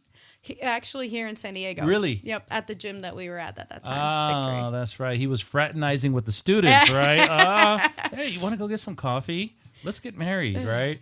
Cool. Well, thank you so much for letting me see that. What's going through your mind right now? Now that I saw that you were just zoned in watching yourself because you were there. That makes sense. But what's going through your mind? I want to get back in there. You want to get back in? I want to fight. I know that the fight on the 25th is not happening, but my coach, Manolo Hernandez, shout out to Manolo because everybody loves Manolo. Yeah. Was that MMA or bare knuckle? So he's been with me. No, the fight on the 25th. That was MMA. That was MMA. Yep, okay. for peak fighting. And so he's already looking at other, like he contacted Sparstar. Yeah. He contacted Lights Out. He contacted Invicta. Like we're like, hey, we're ready. Yes. Like, I feel ready. I feel good where I'm at right now. I put all this work in. Yeah. So, I mean, it could possibly be that I still have a fight in a month, you know? Okay. So I'm just like. And do you post it on social media? Yep. Okay, immediately. Cool. As soon as I have any kind of fight news, I let people know. Because one, you know, I do think that I kind of have a little bit of a fan base, and mainly it's still friends probably, but also sponsors. Yes. You cannot do this without sponsors. Man. Like I said, there's not much money in the beginning. Yeah. And like for this fight, I needed a sponsor just for the plane tickets for my husband. Got it. Because they were only going to get out one coach, which would have been Manolo, but I want my husband there. We were going to bring the baby. You know, we kind of needed to figure out what we were going to do there. And so it was like, I need a sponsor. Do you have any sponsors now to help you? So I just had Flow Hold. Thank you, Noah. Flow Hold. Yes, Flow Hold. What is that? It's a jiu-jitsu brand. Well, jiu-jitsu and MMA. How hard is it to get a sponsor? Yeah, I know we're speaking off camera saying, you know, you got to, hey, would you like to sponsor me? But I don't want to say how hard it is, but how difficult it is for somebody to believe in you and says, all right, I want to sponsor you. I mean, you're always going to... Usually, I know for me, it's always friends, right? That I'm asking first, which is also the hardest because you're asking friends. Yes. And you're asking hey, somebody. Bro, can I borrow $20? Is what you know what I'm saying? Yeah. But I'm not going to give it back to you. Yeah, exactly. But I mean, what I tell people all the time is like, you know, make sure that I get your stuff out there. Yeah. So it is the social media marketing is, you know, the biggest thing right now. Mm-hmm. So I'll tell my friends, like, I'll make sure I'll post about you. Yes. I always try to have a banner made up. So at the fight, you'll see me hold the banner up. Yep. You know, your logo gets out there. All the viewers will see it. Sometimes like put it on your shorts. Shorts. Okay. And just kind of like, hey, I'll make sure that you get the exposure. Yes. Right. Yeah. And that's kind of what I try to do. I'm not gonna just ask you for money and not give you anything. No, absolutely. And that's one of the things with me. Like for example, my logo is on David Momo Morales. He was at Cage Warriors. Yeah. And they do that for me because I'm helping the community. You know, I wish I can pay, but they don't let me. But I'm like, dude, I got to pay you guys something because I know stuff costs. Like you say, you're trying to get flight for your husband and your baby, you know, food. Do they provide the hotel? They provide the hotel and plane tickets. And just for you and your coach, right? Yeah, usually it's you and a coach. Okay, got it. No, I can see how it takes a toll. And then plus, there's a lot of expenses. Mm-hmm. You know, your training and all that, medical. Yep. So it's hard. So guys, really quick, guys, what am I trying to say here? It's kind of frustrating for me. I wish there was more opportunity because we see UFC and we see, Monster, we see all that, but they're just such a big organization where, no offense, we're like way down here. And I say we because I know you're feeling we're way down here. But if you guys, anytime, you get the opportunity to sponsor a fighter, honestly, I would do it. I would do it. Support your local fighter. Absolutely. Support your local fighters. Oh, my God. I've learned a lot from you. I've learned a lot from you. Once again, seeing you in the cage, in the ring. Now, speaking of the ring, your one of your fights with Randine. Yeah. Randine. What kind of ring was that? It's the Trigon. It's Is that a new trend? The mighty Trigon. I think BYB is the only one that does that, and that's kind of like their, what they're trying to stand out with. Yeah, you'll see it right now. Normally, you see an octagon. Normally, you see a regular squared ring. But when I was watching the fight, I'm like, is my TV messed up? Because it was literally a triangle. Yep. Is it easier to fight on something like that? I mean, the whole purpose of that is that people can't run away. Right? It's that. But you got that corner, though. You got that sharp-ass corner. Well, then, do you want to get stuck in the corner? Oh, hell no. Exactly. Not with this freaking woman. Hell no. So that's the thing. They're trying to make it so you can't run away, or you're going to try to get your opponent into a corner, right? Got it. And it's like, it's just making... It's almost like guaranteeing violence in that sense, right? You've nowhere to go. You want to keep it in the middle, but that means you're going to be toe-to-toe. Have you seen that one? And I don't know if it's called a ring. It looks like a bull. Oh, yeah. That's for the karate. Is it? I thought I saw bare knuckles in there too. It's like there's no cage, there's no turnbuckle. It's just like a bull. So if you fall, you slide into the. I don't know what that's called. Once again, I'm ignorant here. I'm not saying I'm an expert here, but you don't know what that's called? I think it's the karate combat. Is that what it is? But the karate combat is like with the MMA gloves, or I don't know if it's bare maybe knuckle, that's why. But that's what I've seen. Maybe that's why. But it is basically people will use it, and it's been pretty cool. Some of the stuff that I've seen from it, but I'm not too knowledgeable. What did you call it? A Trigon? Trigon. A Trigon. Well, speaking of Trigon, I say we get into some Trigon action, right? Let's see. And this one was with Randine Ekholm. Ekholm. Yep. Cool. Let me see if I can find it. A little bit down. Oh, there it is. That's there sorry. we go. Yep. You know what's funny is your hair reminds me like Fruit Loops, right? Because you had all different colors. My favorite color on you was blue. That's it. I love the blue. Yeah, blue. The blue was definitely. And then the one with the braids because it looked like ropes. I'm like, dude, that is sick as hell. So let's see. This is BYB 15, and this was let's see the date. A year ago. Cool. No, that's when it was posted. It was 2 years ago. It was 2 years ago. Yeah. There's the ring right there. Once again, guys, I am going to superimpose this right here. What weight were you fighting there? 125. 125. Okay. Oh, goddamn. Oh, yeah. Not going to lie. Technique goes out the window. And bare knuckle. It is. It's almost like a street fight.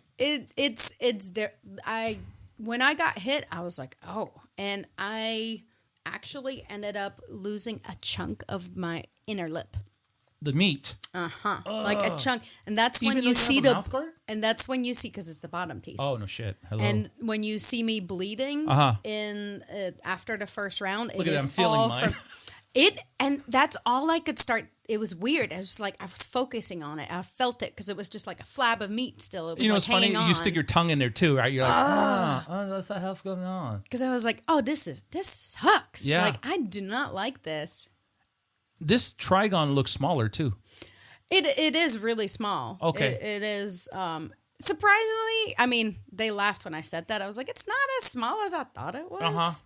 I dropped her in the first round, and then people keep saying that she should have won the fight. So, of course. At the end. I saw that at the end. And I'm like, How does it feel getting your blood, someone else's blood on your skin or on your hands, or if they're grappling and it gets on your face? No, I didn't really mind it. No, I guess if you're younger, you're like, cooties, get away. I know they did their blood work. Yeah, otherwise, they wouldn't be fighting. Yeah, true. Oh, fuck. Yeah. So are your hands wrapped, or you have like special gloves? No, it's yes. So you tape it, and then there's this little like leather bound. Okay. So for your thumb and for your wrist, basically, but your knuckles are completely exposed. Got it. Whose idea was that for your hair right there? My hairdresser. I Really? basically was like, had an agreement with her. She could do whatever she wanted to do with my hair, and I didn't have to pay her for it. Okay. She got to have fun and experiment, and I didn't have to pay California hair prices. There you go, right? You showed us a picture earlier. Was that after that fight? That was oh my after God, that fight. you can see their face. I don't want to post it, unless you want me to post it on superimpose it on. It's up to you. Yeah, the replay. Once again, guys, I am going to superimpose it. I am going to give credit to the person right there. Oh, dude, you look like a freaking brawler. What'd you say about my man, bitch? He's my man. Oh yeah, that was the. Yeah. There was no. Yeah. I think it was the second or third. I think it was the third. You were just giving, because all I heard was like, You were like screaming. She rocked me in that third one. So got it. You'll see it, like I dropped her in the first one. In the second one, I thought they were going to call it. Also, the light goes out. The light goes out in the second round. You can kind of see it in a little bit. So it was really weird, and that kind of like threw a wrench and everything. But I am holding her at one point, and I'm just punching her, and I'm waiting on the referee. The referee's telling her, like, you need to work. Yeah. And I'm waiting for him to call it, and I think that just kind of, like, slowed me down instead of just trying to finish it. Gotcha, and I'm just, like, sitting there, and you'll see me, I'm looking at him like, all right, dude, like, what are we doing here? Or are you going to, like, separate, or are we doing something? So I knew, like, the first two rounds I won. And then the third one, she rocked me, and she rocked me bad. Like, you'll see me wobble. I remember seeing the flashes. I think that was the first time ever that I've, like, had that happen to me in a fight. And all I can think of at that moment, we'll see in a little bit. That's where technique goes out the window there. It was just... Just do what you got to do. Make sure you knock them down. Horrible. But yeah, like you'll see me now. You see how she's just laughing like, oh my God, look what happened. Right? That's where the lights went out. Go out. Yep. Oh, it was just for a brief second. No, they're out still. They're out right now. Oh, they just edited it. Yes. Oh, shit. And they're just like, yeah, just keep going. Just keep going. And see, I'm like looking at the referee like, what are we doing? What are we doing here? What am I? Oh, somebody didn't pay the bill. The light bill. Wow. Yeah, he's like, let's 222. What is that? Oh, that's actually from the MMA fight that I had before that. I'll have to explain that afterwards. Okay, That's another 222. We'll another talk about story. That. I have it tattooed on my. That's part 2 of the podcast. Tune in next month. Ekholm. So she was Swedish? No, I don't know. No? Ekholm? That's usually Swedish. Or Finnish. And the lights, yeah. You're not even paying attention, or did you see that? It's like, what's going on? Yeah, that ring looks small. Trigon. I don't want to call it a ring, but. Yeah.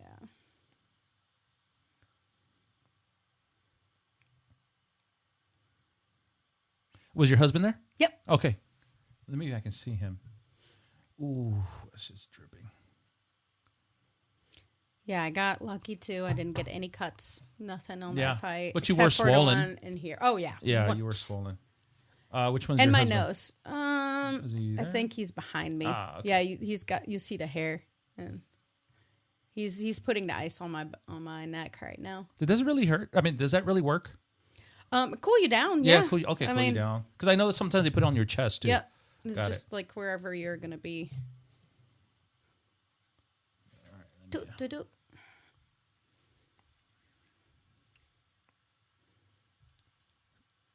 Skip. All right. That girl's butt cheek is tattooed. Holy crap. This was in Miami. Mm-hmm. What kind of shorts were you wearing? I see they're like I just found like the cheapest boxing short. Like I wanted like gladiator shorts, and I didn't know you could actually. I found out about Boxer World afterwards, which is like a site where you can actually get them custom made, and I wore those for my next fight. Okay. But these were just like, all right, boxing. I'd never had boxing shorts before. You know, I've seen like skirt style shorts too. And that's what I did for the one after that. Oh yeah, Ooh, block. Good block. Here's, see the wobble? Yep. Oh, oh shit. Yeah, third round was hers. She got to win, yeah. And that was, I think, one thing too is like after that first round, I was kind of getting overconfident, and then the second round, and I was holding her there, and nothing was happening. I was like, and third round she came back. She was tough. Sorry for being ignorant. Is that 2 or 3 minute rounds? These are 2 minute rounds. 2 minute rounds. Okay. Yeah, because we're at round 3. Like I said, they promote violence. They want it. Yeah. They want it to be work. You know, they want you to. Did you read the comments on this one? I think I did. I think this one too is like, oh, you know, she won the fight, and I think this is the first one when I found out you were going to be on the show. This is the first one that came up, and I'm like, my wife and I sat down, and you're like, oh my god, this is why nothing but respect to all the fighters. Because I'm not going to be in there. I don't want to mess up my hair. That's why. I thought they were pretty accurate with the scoring. Like, it was definitely like, all right, you know, first 2 were mine. Yeah. She definitely got the third one. She got the better of me. A fourth one is kind of like a give or take. And then I came back to fifth because I was like, all right, I need to, like, no. Mm-hmm. We didn't go through all of this to lose. Now, is this pro bare knuckle? Yep. Okay, got it. I don't know if there's amateur bare knuckle. I don't think so. I think you go just from... But it's kind of like, it's kind of, once you're pro in any kind of martial art. You just go straight to pro. Yes, so if I want to do boxing, I'm a pro boxer, yeah. Have you ever thought about doing that? Yeah. Yeah? We were actually looking into that too. And after this one, it was just kind of like, hell yeah, let's try to do some boxing more. Kickboxing? Actually never did that one. No? Yeah, but I wouldn't have minded either. I've always liked kickboxing because of Chuck Norris. I don't know if you know who Chuck Norris is. Yes. Yeah, she's young, by the way. Yeah. But that's the only like, here kickboxing. That wobble. Yeah.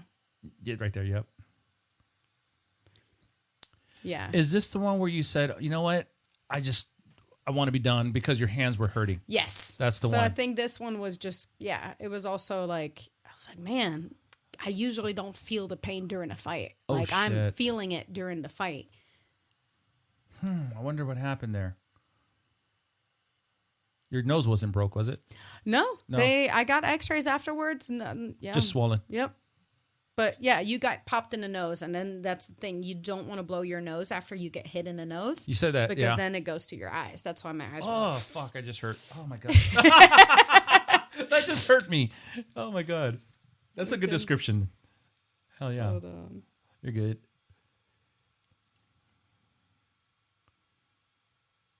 Boom.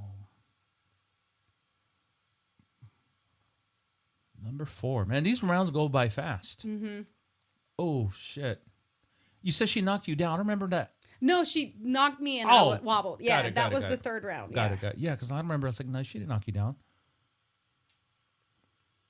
Yeah. Can you use elbows here? No. No, just fists, just punch. Mm-mm. Oh yeah, my jaw was. Mm-hmm. We'll show the video on here or the picture on here. Let's see.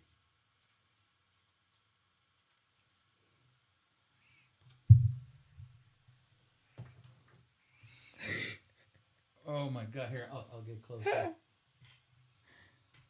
I don't know if you guys can see that.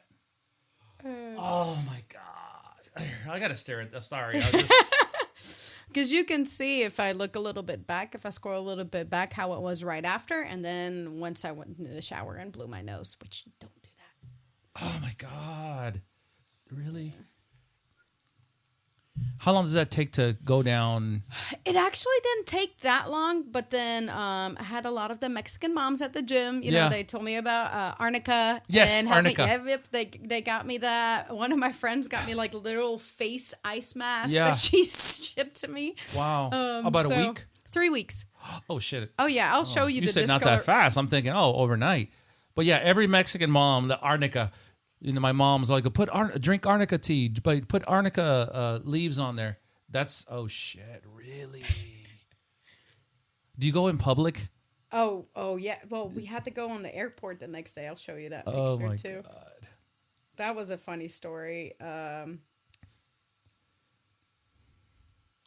Guys, honestly, I don't want to post those pictures because they're... Okay, that's okay, I'll leave it. That's your husband? That's my husband. Oh, cool. But the funny part is, so we're at TSA, and I had to take my glasses off, right, to put in the bucket and everything, and the guy goes like, no, you can keep them back. And he gives them to my husband. He doesn't give them to me. He gives them to my husband. He was just like, to give him back to me. And my husband was like, I didn't do this to her. Oh, I get it. Security. Yeah. Ma'am, yeah, are you okay? Yeah. Are you okay? He was like, this is fabulous. Oh, my God. Honestly, I'm glad your son's still a little small. Because you imagine. Yeah, everybody is like, are you going to do bare knuckle again? And I'm like, well, I signed with them. So, like, with this organization, right? Yep, Okay. BYB, yep. And I was like, I signed with them. And, well, are you going to do that now that you have your son? And I'm like, I mean, he might not remember or recognize me, but no, in all reality, I worked a lot on my boxing after this fight. And it was very noticeable in my second fight with them. Yes. Worked on head movement. Worked on a lot of things in my striking that I feel like I won't look like that again. Well, look at her, and she's already still inside. Yeah. This is the last round and where I'm like, okay, I solidified it. Yes. That's where we felt like, okay, good, we're good. I didn't even know you yet. I'm like, okay, cool. But I knew of you because I know you're going to be on the show. Now, as soon as after that, you got to go get x-rayed, make sure your jawbones or your cheekbones are not broken. Yeah, we did that because somebody was telling me my orbitals were, people were trying to scare me, I guess. They check your vision, like the doctor, okay, watch it, follow the eye. Oh, yeah, doctors after a fight always. You always have to, you get, I mean... I definitely was. Heads up. Oh shit! God damn! I just tested her to see how her knuckle game was. No, good job. Wow. Is this the one where you guys? Oh shit! Yeah, she was holding on. Oh, got it. Shaquille O'Neal was there. I got a picture with him afterwards. So I can show you the picture. Yeah. Which, it was really funny because it was on the way out. And I was like, I want a picture with him. And my coaches were like, let's get you iced. Yeah. Let's get you back there. Yeah. And I'm like, no, I'm getting my picture with Shaquille O'Neal right now. And I'm making after the fight or when you guys were leaving? Right as we were leaving. So there's other fighters coming up. Shaq is sitting there like, what is this lady asking me? Because I'm like, can I have a picture? And I'm right next to him.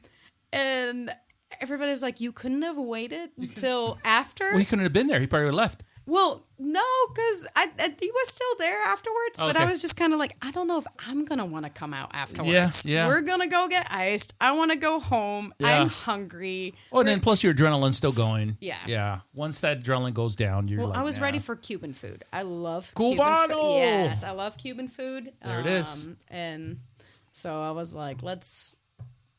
Yeah, so I had to get my picture with Shaq on my way out. You're exhausted. Yes. Yeah. Still smiling. Yeah, that wasn't the same smile from earlier. That's like, okay. Still smiling, though. Still dancing. You are. It's okay. You are. It's just, it's not the same look. No, it's not the same look. It's not the same face. Wow. He was an awesome cut man, too. Is he part of the organization? Yep. Okay. The organization is great. And that's one of the things I've heard from a lot of people. All these venues or promotions take care of the fighters. Yes. Yeah. And you have some, better than others, of course. Yeah. But I've never heard anything bad. It's like, you know what? Fuck that promotion. I don't want to go there. I don't want to fight. No, everyone's like, they took care of us. They're very professional, blah, blah, blah. I don't know if you had a similar experience having a bad one, but... Well, right now, the fact that I found out through their Instagram post that I wasn't fighting, that was the one. And I think a lot of the fighters that I talked to about that courtesy call are like upset about that for me. Yeah. But I have fought with that organization in the past, and I loved being with that organization in the past. Good. Like it was my first time I did a press conference and stuff like that. So they worked well. Now, do you have any cuts like that? Like that open? No. That's good. I got, again, very lucky. Knock on wood. Yeah. No cuts, nothing broken. Look at her. What? And that's why, actually, I had get to have Cuban food. Yeah. Yes. Liz Carmouche was somebody that I trained with for a while. Okay. And she mentioned after this, she's like, the way that I was handling the victory or kind of like... Well, at this point, you don't know if you won yet. No, but meaning she thought that bare knuckle was a good route for me to go after this. Like when you asked earlier, like, would you do it again? Like, which one do you like better? She said that from looking from the outside in, it looked like I enjoyed this more. I did better, is according to her. Honestly, yeah. So. If I was looking at it as a spectator, which one do I like you more as? An MMA fighter or bare knuckle? I'm going to say bare knuckle. Yeah. I'm going to say bare knuckle. It's more, I guess, raw. I don't know if that's a good word. Yeah, no, that's a great, And maybe that's why I like boxing, because no disrespect to MMA, when you're doing MMA, you're on the ground and you might be there for a minute, 2 minutes and trying to unlock yourself or whatever. And what's going on? I can't see. Where when you're fighting, you can see it the whole, I don't know. Once again, I'm just a spectator here. There she is right there. Oh, my God. Yeah, we got fight of the night for that one. Yeah. Who's that, the Riddler in the green suit from Batman? He's actually the CEO of the Bare Knuckle Boxing Hall of Fame. Okay. Bert, got it. I believe. I love suits. I just wouldn't do a suit like that, especially with pink shoes. But hey, when you're the CEO of a corporation, you could wear whatever you want. And you said you got fight of the night there, right? Yep. Fuck yeah. See, he called it a draw, and I just remember being like, no, I did not go through all of this for a draw. Damn it.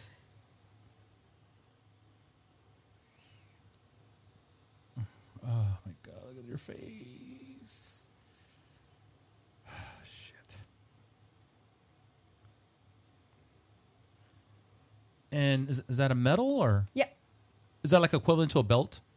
No, because they actually have belts too. Oh, okay. They have belts for there, but they do the medal, and it's from the Bare Knuckle Hall of Fame. Like you actually get to put your name into it and stuff. Oh, cool. Into their book. I got to do that for the weigh-ins. Yeah.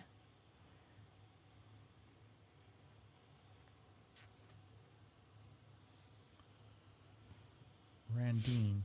What he calls her Randy. Maybe he's short.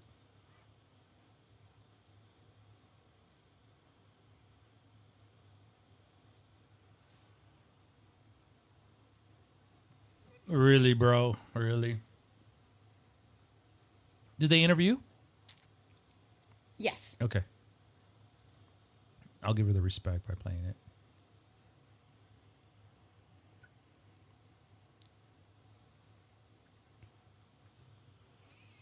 The Trigon. Yeah.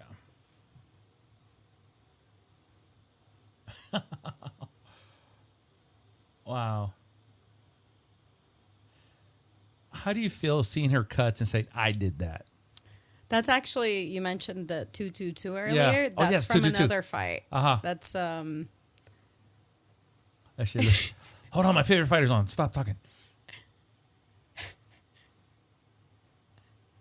Your hands were hurting, huh? Fuck. You see how puffy they are, too. You said they look like Mickey Mouse hands? Hell yeah. Yeah, it looked like I had too much plastic surgery done. I know, right? It's like those old ladies that are in their 70s. Yeah. That's a sick-ass medal.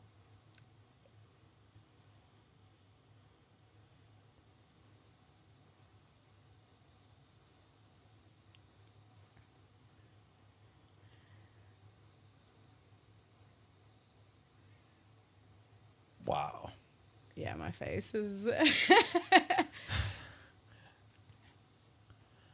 I love your attitude. That's what I think. That's what keeps you in here is that positive attitude, that smiling. It's like, okay, I can't wait for my next one. So that's what makes you the fighter you are.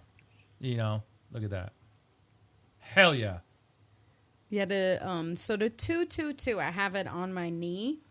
Oh, you have it tattooed also? Yeah, I have it tattooed. She had it in the back, and you guys probably saw it, but now she says she has it tattooed on her knee. Yeah. Okay. 222. Let's do it. When I fought for Peak Fighting, I guess the girl that I was going against, like I said, we had a press conference, and she was calling me weird in a press conference, and she was just, which it's also on YouTube if you find it. Okay. And she was trying a little bit more of the shit talking approach. Yeah. And I'm not like that. I'm not, because I know it fuels me, so I'm never going to be talking smack about my opponent because I'm not going to give them that fire, right? I'm never going to give them that fuel. Or that attention. Yeah. And so, which in a way, that's what some promotions like, right? That's what makes, again, if we want to talk McGregor or anybody that does that, that's what gives them that, those views. Yeah.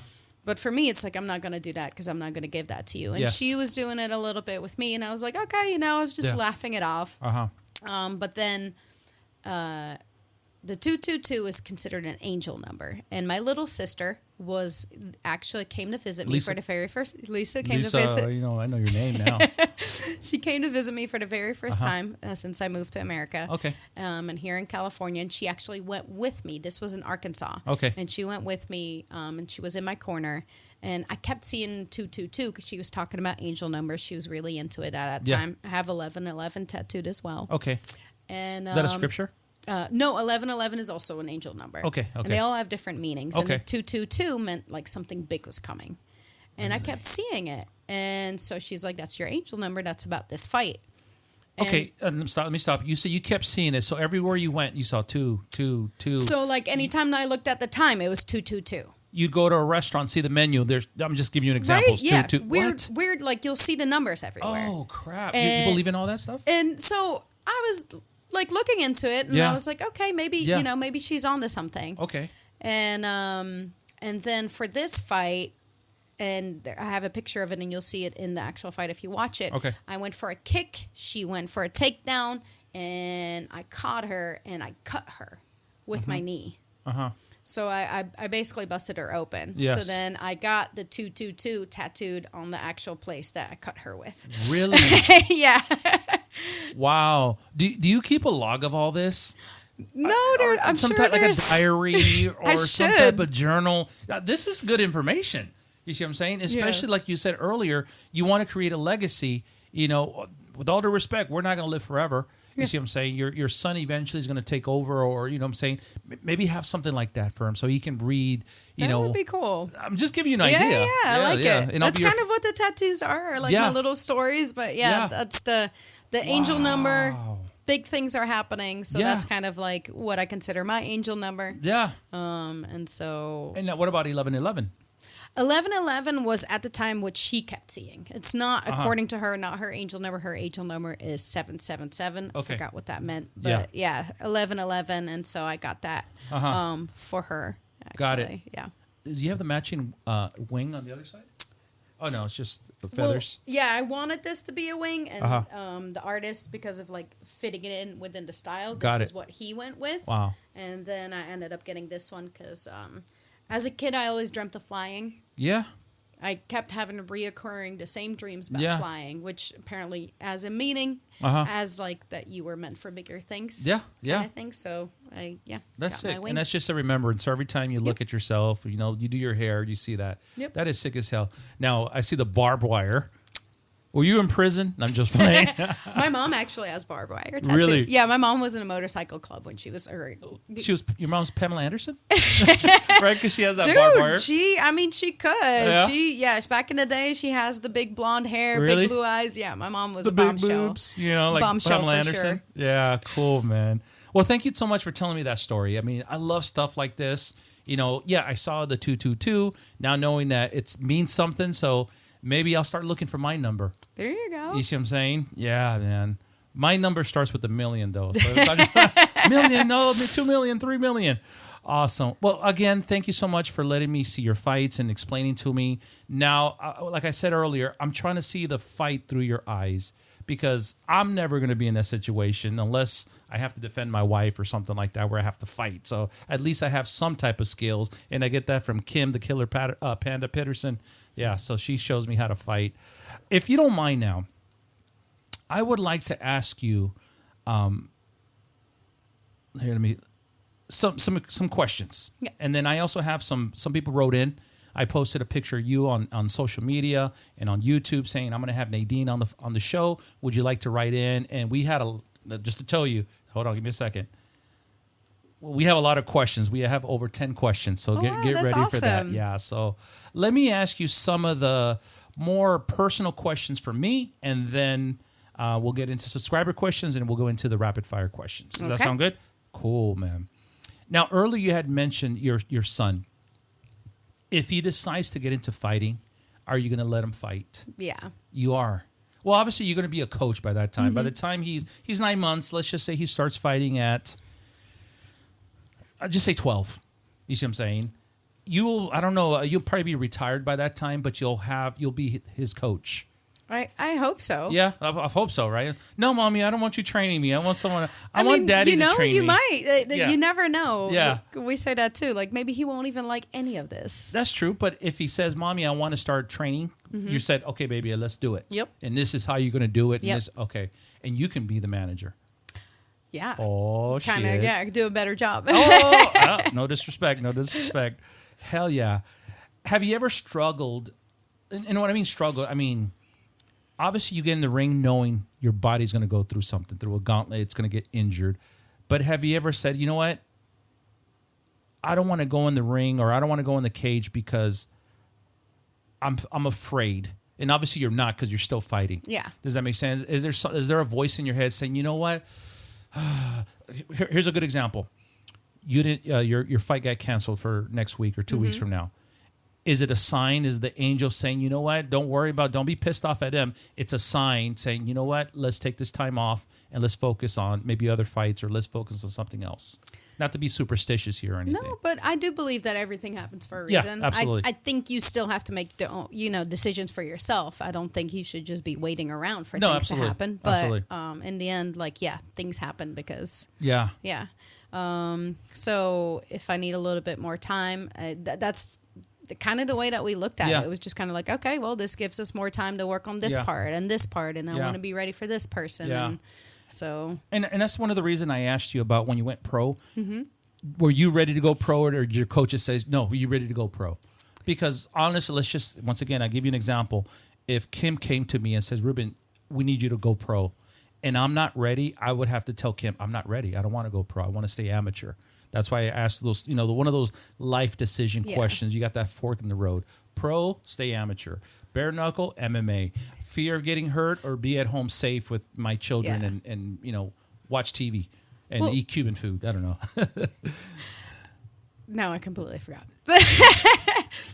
When you get into the ring, knowing that you're going to get hurt, do you still take that chance, or do you think your training is going to say, you know what, I'm trained enough to where I know I'm not going to get hurt? Because you said you've never gotten cut before. Yeah. Yeah.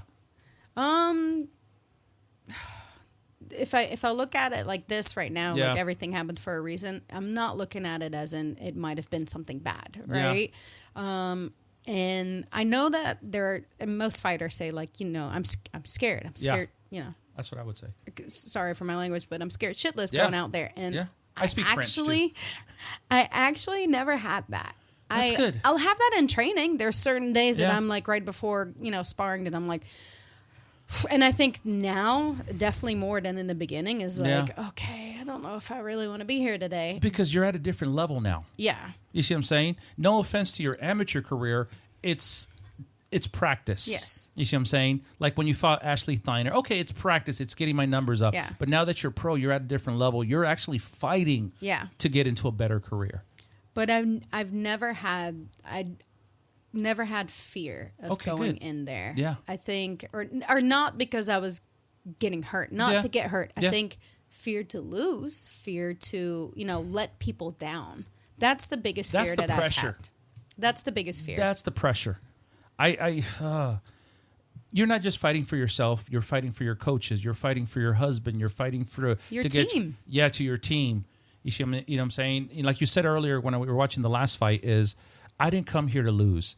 I didn't train. I didn't do all this camp for me to lose. So that's why when you heard draw, you're like, I just saw it in your face, like, you mother. God damn. Yeah. But obviously you won. Does that make sense? That takes a lot of pressure off of you, right? Yeah. Because now you're just focusing on, all right, I got to go home, I got to heal up, and I got to eat Cuban food, right? I'm just using your words, man. Just using your words. Oh, my God, that's crazy. That's crazy. So you are going to let your son continue if he wants. Yeah. If he wants. But no matter which direction you go, Dad, Mom, I want to be a musician. Go right ahead. Yeah. Right? Whatever he's gonna want to do, I am gonna support him in that. But I'm also gonna be like, we don't do half-ass in this family. That's true. Yeah, look at your mom. Look at your mom. Right. That's not half-ass. Now, this is just a funny questions. You and your husband have been married for 3 years. Okay. Do you win all the fights, all the arguments? Because you're like, okay, babe, all right, babe, because I know what you do. No, people ask me that all the time. My husband is like, 6 foot, 230 pounds. Oh, crap. Wow. Yeah. So I'm like, black belt, like, yeah. I want to say I do. Yeah. I've definitely been like the more, how to say it? I've definitely punched him before. Oh, cool. Yeah, no, that's not with cool. Technique? That's domestic technique, though? violence. Was it technique at least? No, it was drunk. It was just, stop. No, it was when we first started dating, and I had a little bit too much to drink. Yeah, it's not a good start. Do you still drink? Not really. You partake in a little vino, a little wine? I do love good wine. Like you can always like a good red wine, like a Malbec, Bordeaux, anything like that. But yeah, I don't like the person I am when I drink. What's the drink of choice for Belgians? Because obviously vodka, Russia, beer. Really? Yeah, but like good beer. Good beer. What's a good beer? If you were to get a sponsor from a beer company from Belgium and says, boom, I want this sponsor. Who would it be? Leffe. Yeah, Donkere Leffe. Donkere Leffe. Do they sell it here or is it just They do the blonde here. The blonde Leffe. Okay. I'll look it up. Yeah, but then I love dark beers. I love heavy, like same with my wines. IPAs I like and stuff like that. I don't like IPAs. Oh, no. IPA is different and it's like not a thing in Belgium. I'm a Corona guy. If you're going to hand me a beer, either a Corona, don't hand me anything. Something light, yeah. Something light. I get drunk off of one beer. I'm a lightweight. See, like my favorite beer is Gulden Draak, which means Golden Dragon, and it's like a 10.5% beer. So it's like one beer, and you're like, I'm good. Oh, yeah. We're chilling. I'm a little bitch when it comes to drinking. Well, again, thank you so much. I want to get into subscriber questions because I know a lot of people wrote in, and we'll go from there. Does that sound good? That's awesome. All right. So some of the subscribers, like I said, we posted your picture. Hey, she's going to be on the show. Would you like to write in? And yes, a lot of people wrote in. So here's one of the questions, and I'm just going to read it verbatim because I just copied and pasted from YouTube and Instagram. What's one thing most people don't know about you? Ooh.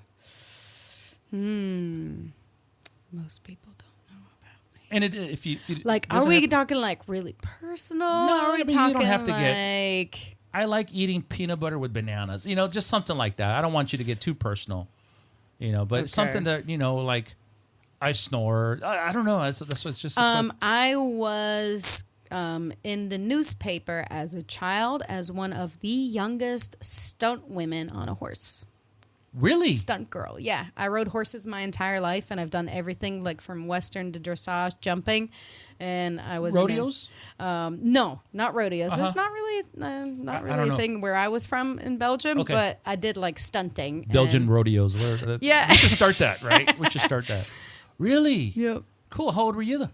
I think at that time I was like 4 or 5. Oh wow. Yeah, I was pretty young. Here's another question from a subscriber or a fan. How do you relax after the fight? You said Cuban food, but I don't know if that's relaxing for you. Any kind of food. Like I said, I love food. Yeah. But actually, so you're not in camp right now, right? No. Okay, because we're going to go to lunch after that, so you're going to indulge. I mean, I'm still trying. Like I said, we're waiting on maybe still fighting. That's true. So, That's true. But how do you relax? I think afterwards. Like, for instance, for my Tough Enough fight, when I won the belt, Like that was the very first time I went to Vegas, and I was like, "We're going out!" Like I had a gold sequin dress and everything. Look at you! Oh, I hurt my foot in one of the kicks, and I could barely walk, and I was so tired, and I'm like, nope. We're seeing everybody that came out and drove out. I'm eating with you guys. Screw them you high heels. I'm not wearing them. You guys go party. I'm going to the hotel room. Wow. Like I was way too tired. After a fight, you're exhausted. So honestly, it's like, just sit down. I like to have my wine or something afterwards and eat and just sit with my friends basically if I can. Why is it that only pretty women get into fighting? That's a compliment, by the way. She's very beautiful. Thank you. Yeah, it says, why is it that only the pretty women get into... Because you think fighting, women fighting, you think of big old, Olga and freaking from Russia. But no, you have petite women, beautiful women. Why is that? Is it something you guys have to prove or... I mean, in a way, you have to think about it. It's like you said, too. It's a business. It's a business. Okay. So you have to be able to promote yourself and you have to make yourself sellable in that sense.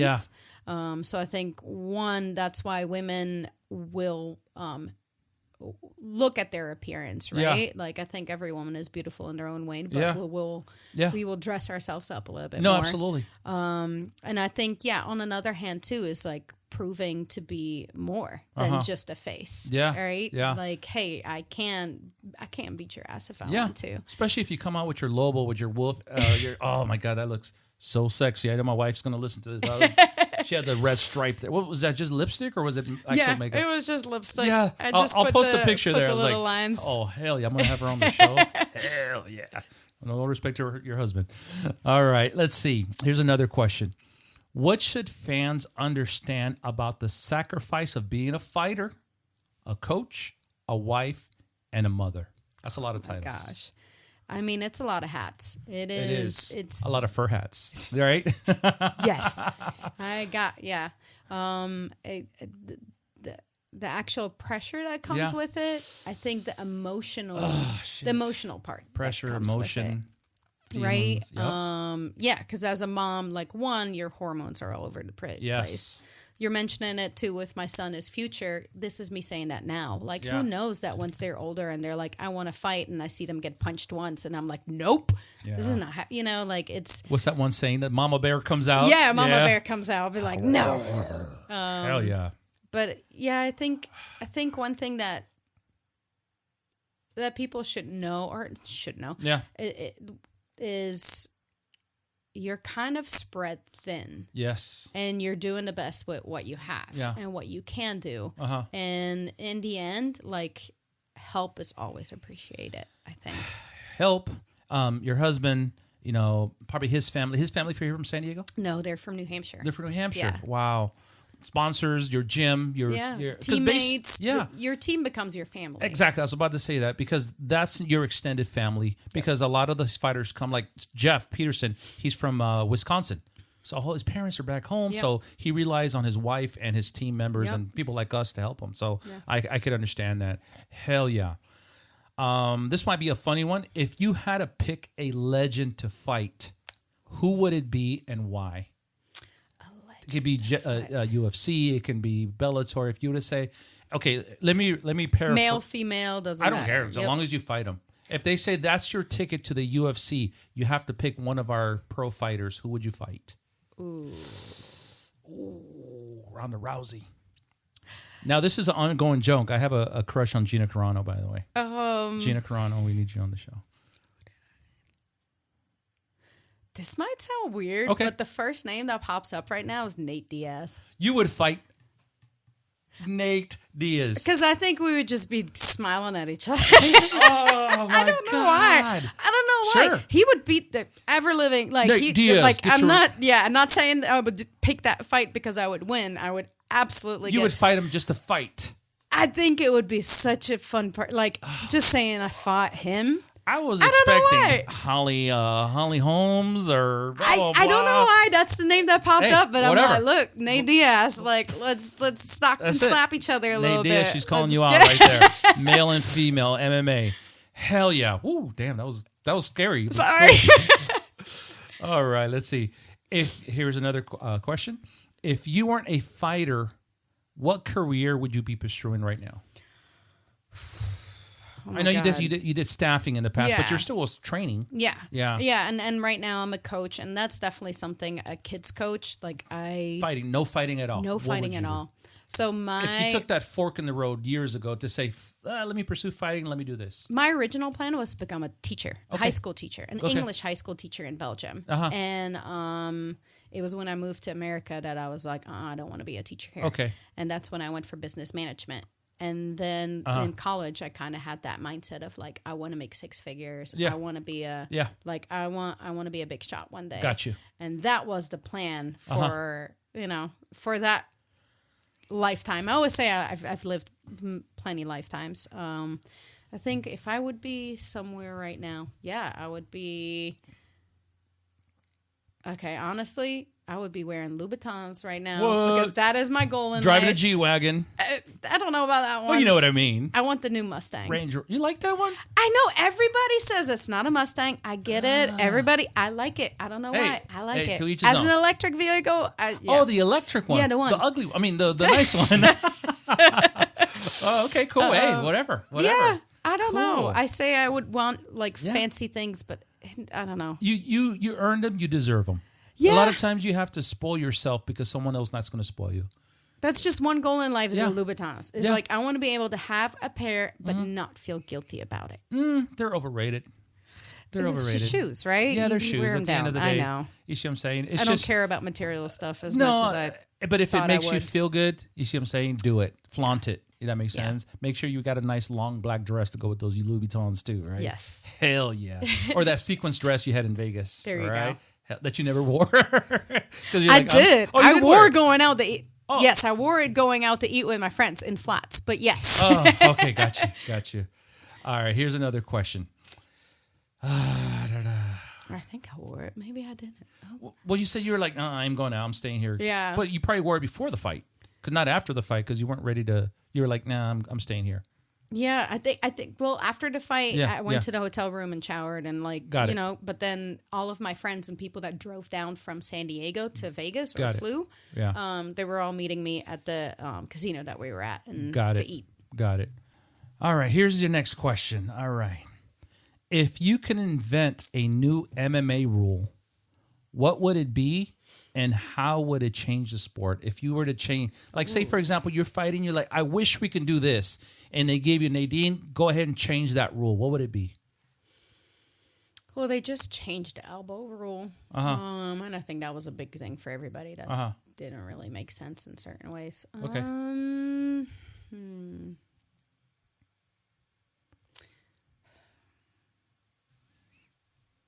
mean, people talk about the kneeing a down opponent, but if I would really change a rule,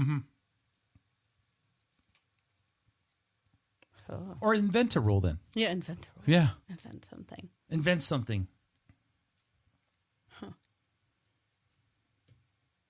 Because before you weren't able to, and correct me if I'm wrong, do flying kicks, or is that where did I hear something like that? Back in the day, you could, and they banned it. You can't do a certain kick anymore. I think I heard it from like what was his name? Chuck Liddell. Oh, back when I used to fight, they used to allow us this, but now they don't let us do this anymore. I forgot. Don't quote me on it. Never mind what I said. It was in my mind. I don't. Yeah. Yeah. I might be. Okay. Well, let's go to the next one then. Sorry. If you can choose a weapon that's not a gun to use in MMA, what would you use? If you can fight with weapons, holy shit. Pipe. That's scary. Yeah, I know, right?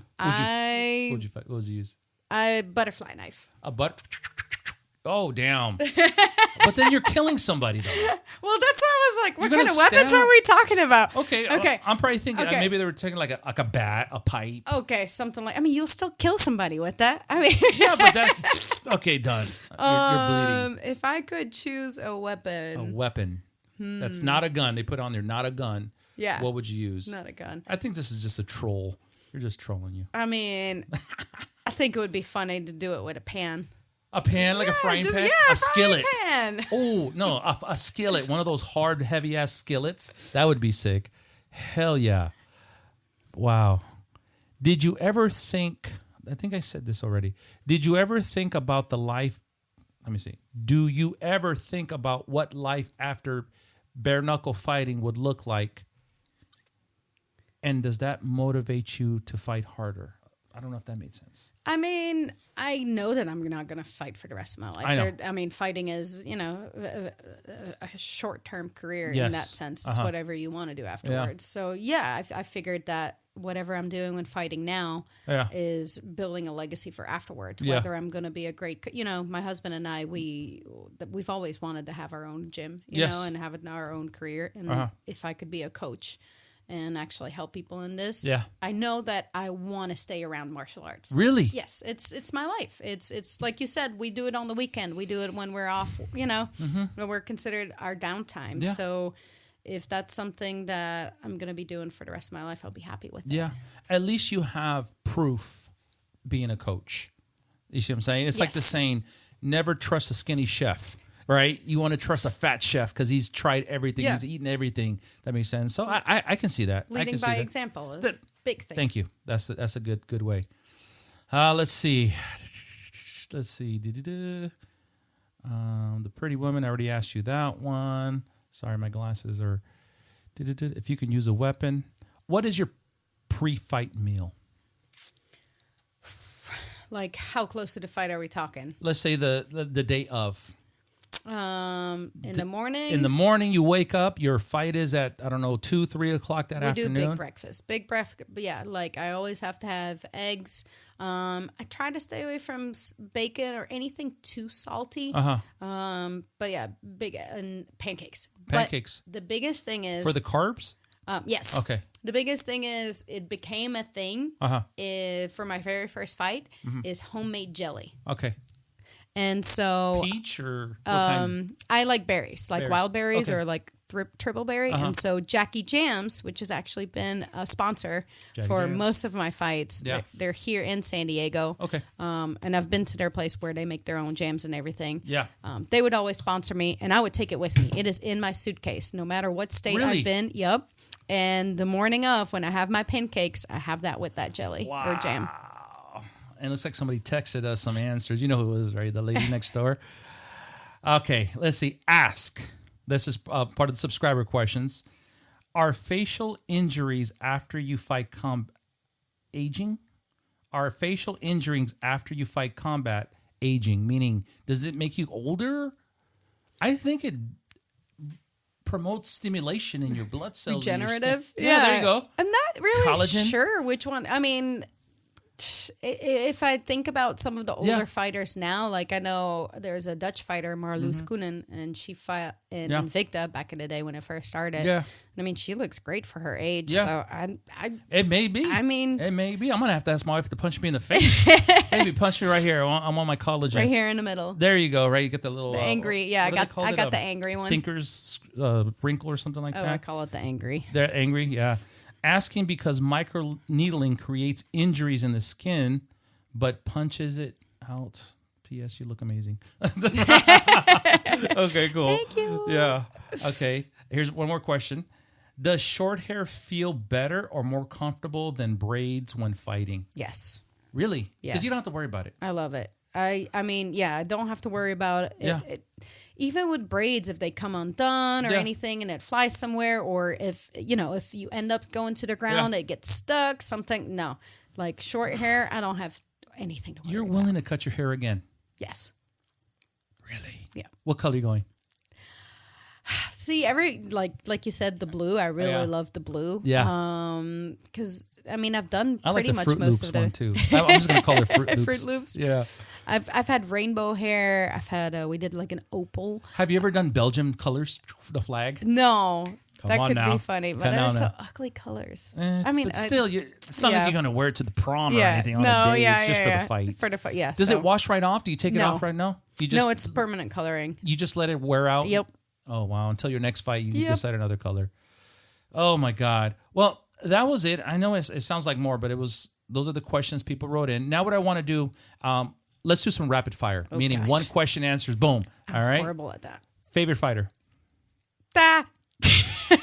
Da. Is he from Russia? Sorry. He's German. Da. Alex Pereira. Alex Pereira. What's your biggest strength? My hands. You're not. Well, early when you punched me, I'm like, holy shit, that hurt. I have really big hands for a girl. For a girl? I got you by a couple millimeters. Here, let me hit you again. Let me do it again. Oh shit, that's fucking strong. Do you hit like bricks or anything? Just like in like the old martial art movies when they're hitting sandbags. Oh, yeah. Duh. Have you ever That's done what they tell you for bare knuckle. I would do like sandbag. Oh shit! Yeah. I was just playing, but I guess that's true. Yeah. You wanna toughen up your. Oh hell yeah! See, I can still feel it. Yeah. Protein powder or vitamin supplements? Vitamin supplements. What do you take? Well, right now only prenatal. Yay, mom life. Yeah. But mom life. If I was a gang member, how would you? Mom life. I don't know, like just like squeeze your. No. There you go. Mom life. Right. Lactating. Mom life. Yep. But yeah, whenever any kind of multivitamins, magnesium is very big. Yeah. Magnesium, iron, and there's another one that I usually take in fight camp. Vitamin D. I do a lot of vitamin B, vitamin D1. Iron. Iron. There you go. Yep. Iron. Did you say magnesium? Yep. Yeah, I do magnesium as well. Coffee or tea? Coffee. Coffee. Is coffee a big thing in Belgium? Yes. Okay, got you. Striking or grappling? Striking. Striking. You're a striker. Dang. You ready? Yep. Your cheat meal. Pizza. Or deep dish pizza. Deep dish pizza. Deep dish pizza. Really? God, yes. You know, right now that it's cold, it's kind of not, you know what I'm saying? That's good time for pizza. Oh, yes. We went to an Italian restaurant and it was kind of chilly. And I told my wife, you want some pizza? She was like, oh, hell yeah, I want some pizza. Hell yeah. Cats or dogs? Dogs. Dogs. You have 3 dogs, don't you? Shout out to, what are your dogs' name? Elf, Amari, and Hades. Hades. What are they? So Hades and Amari are huskies. Okay. And Hades is actually an Agouti husky. He looks like a wolf. He kind of has that like the grayish coloring. Mm-hmm. And then Elf is our Mexico mutt. Really? Yep. You bought him from TJ? He was a foster fail. Oh, got it. We fostered dogs during COVID, and this was the 8th one that we fostered. And really? Yeah, we did really good until then. Oh, wow. Shit. Wow. Any more dogs? No, 3 is a lot, and definitely with a baby. How do you deal with the whole shedding of huskies? Yeah. I vacuum every day. Yeah. I see that deep breath she took. She's like, My dream dog is a German Shepherd. I love German Shepherds. They're beautiful. I just don't want to deal with the shedding, and I don't want to deal with the shitting because, you know what I'm saying? You saw my dogs, right? Yeah. They're little poops about this big. Oh, you almost would pick it up with your hand. Here you go, babe. But imagine using a big old shovel. That's what I have to do. Oh, my God. California or Belgium? Ooh. California. Really? I mean, I love Belgium, yeah. And it's definitely, you know, that's home. Yeah. But, oh my God, that's a tough one. I've never been to Belgium. I've been everywhere, but I've never been to Belgium. What is your dream sponsorship deal? If you would have one sponsor and says, we're going to sponsor, we'll pay everything, just fight for us, who would be your sponsor? I don't know why this popped up, but Galbani. Galbani? What is that? Cheese. Cheese? The mozzarella cheese, Galbani, the Italian. Well, I don't know why that just came out. Sargento. It's a sponsor. Like that. It's a sponsor. Know. I don't give a shit. They're paying for your jet to go to fights. Yeah, like pay me in cheese. No, We're okay. pay me in cheese. Are you a big cheese person? Yes. Really? Yes. We actually, like I said, we went to a restaurant yesterday, and you know they have those big round wheels of cheese. Oh. They always cut a piece for us and give us the best cheese over. Oh my God! Did you know that cheese is like worth $4,000? Oh my God! They do the cheese wheel pastas and all. Yeah. Oh my! Have you seen that? Yeah.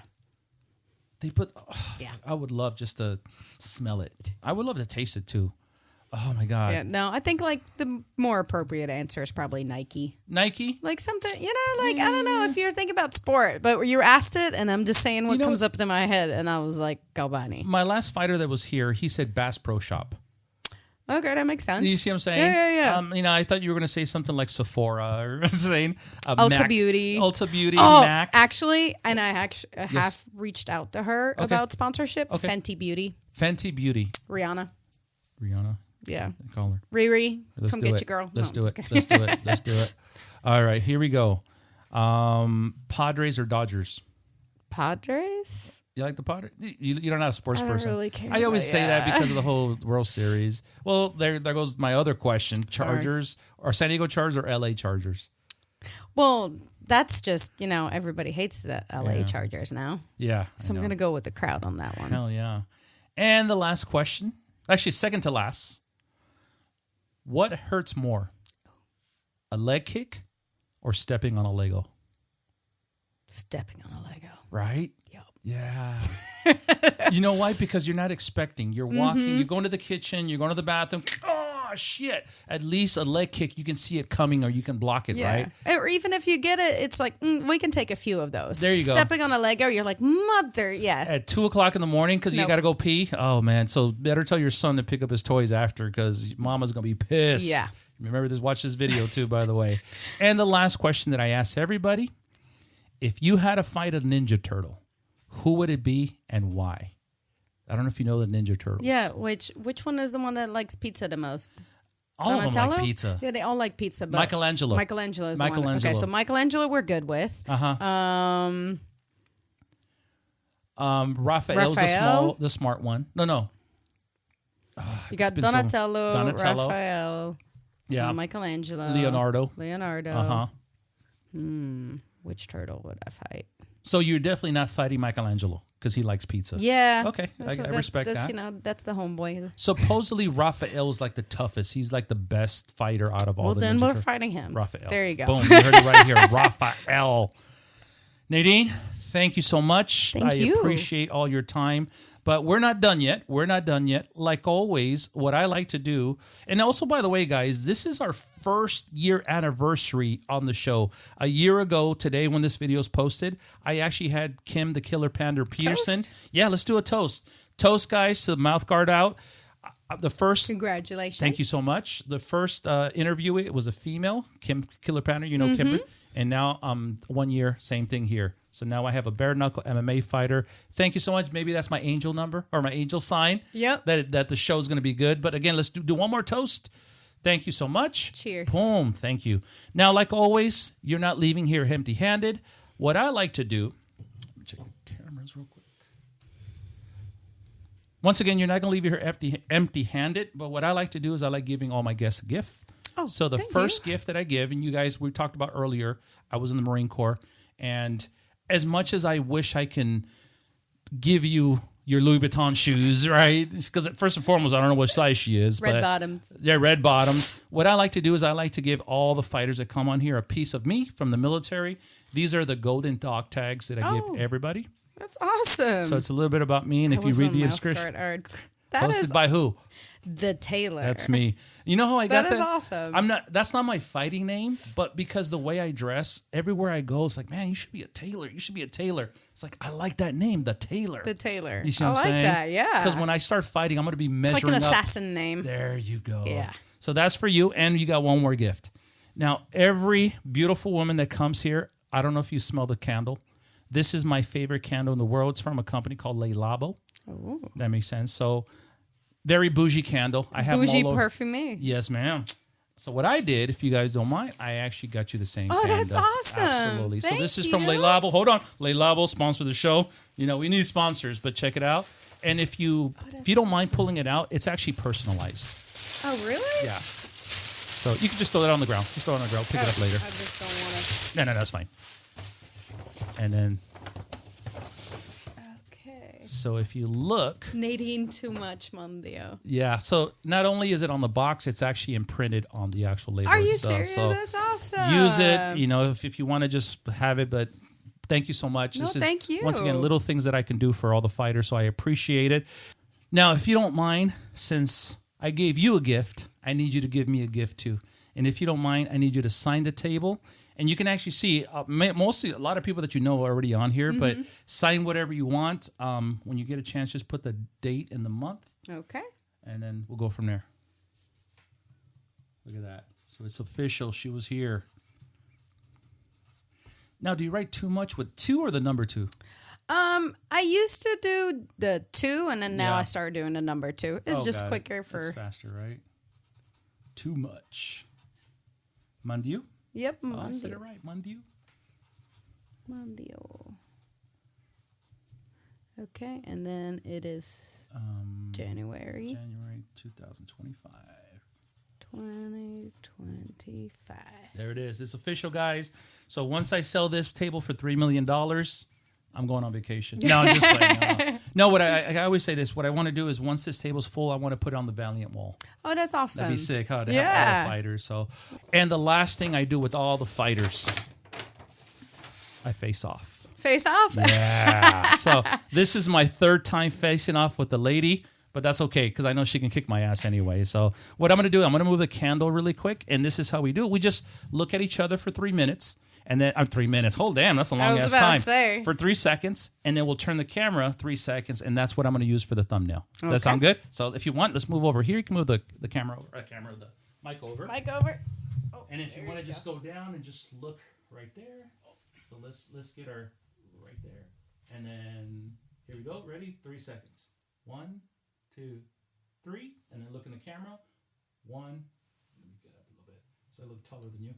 1, 2, 3. Nadine, thank you again. Thank you. Good luck. Let me put the microphone back. God bless you. God bless your family, your team. I know off camera we spoke about some of your plans in the future. I don't want to bring it up here, but good luck with that. Thank you so much. Good luck with that. And I know we can still follow you. And even if you're going to be somewhere else, we can still keep in touch. And other than that, thank you so much. Appreciate you. Salute. Guys, once again, this is Ruben The Tailor from MouthGuardOut, our 1-year anniversary. And guess what? I had the pleasure of having Nadine.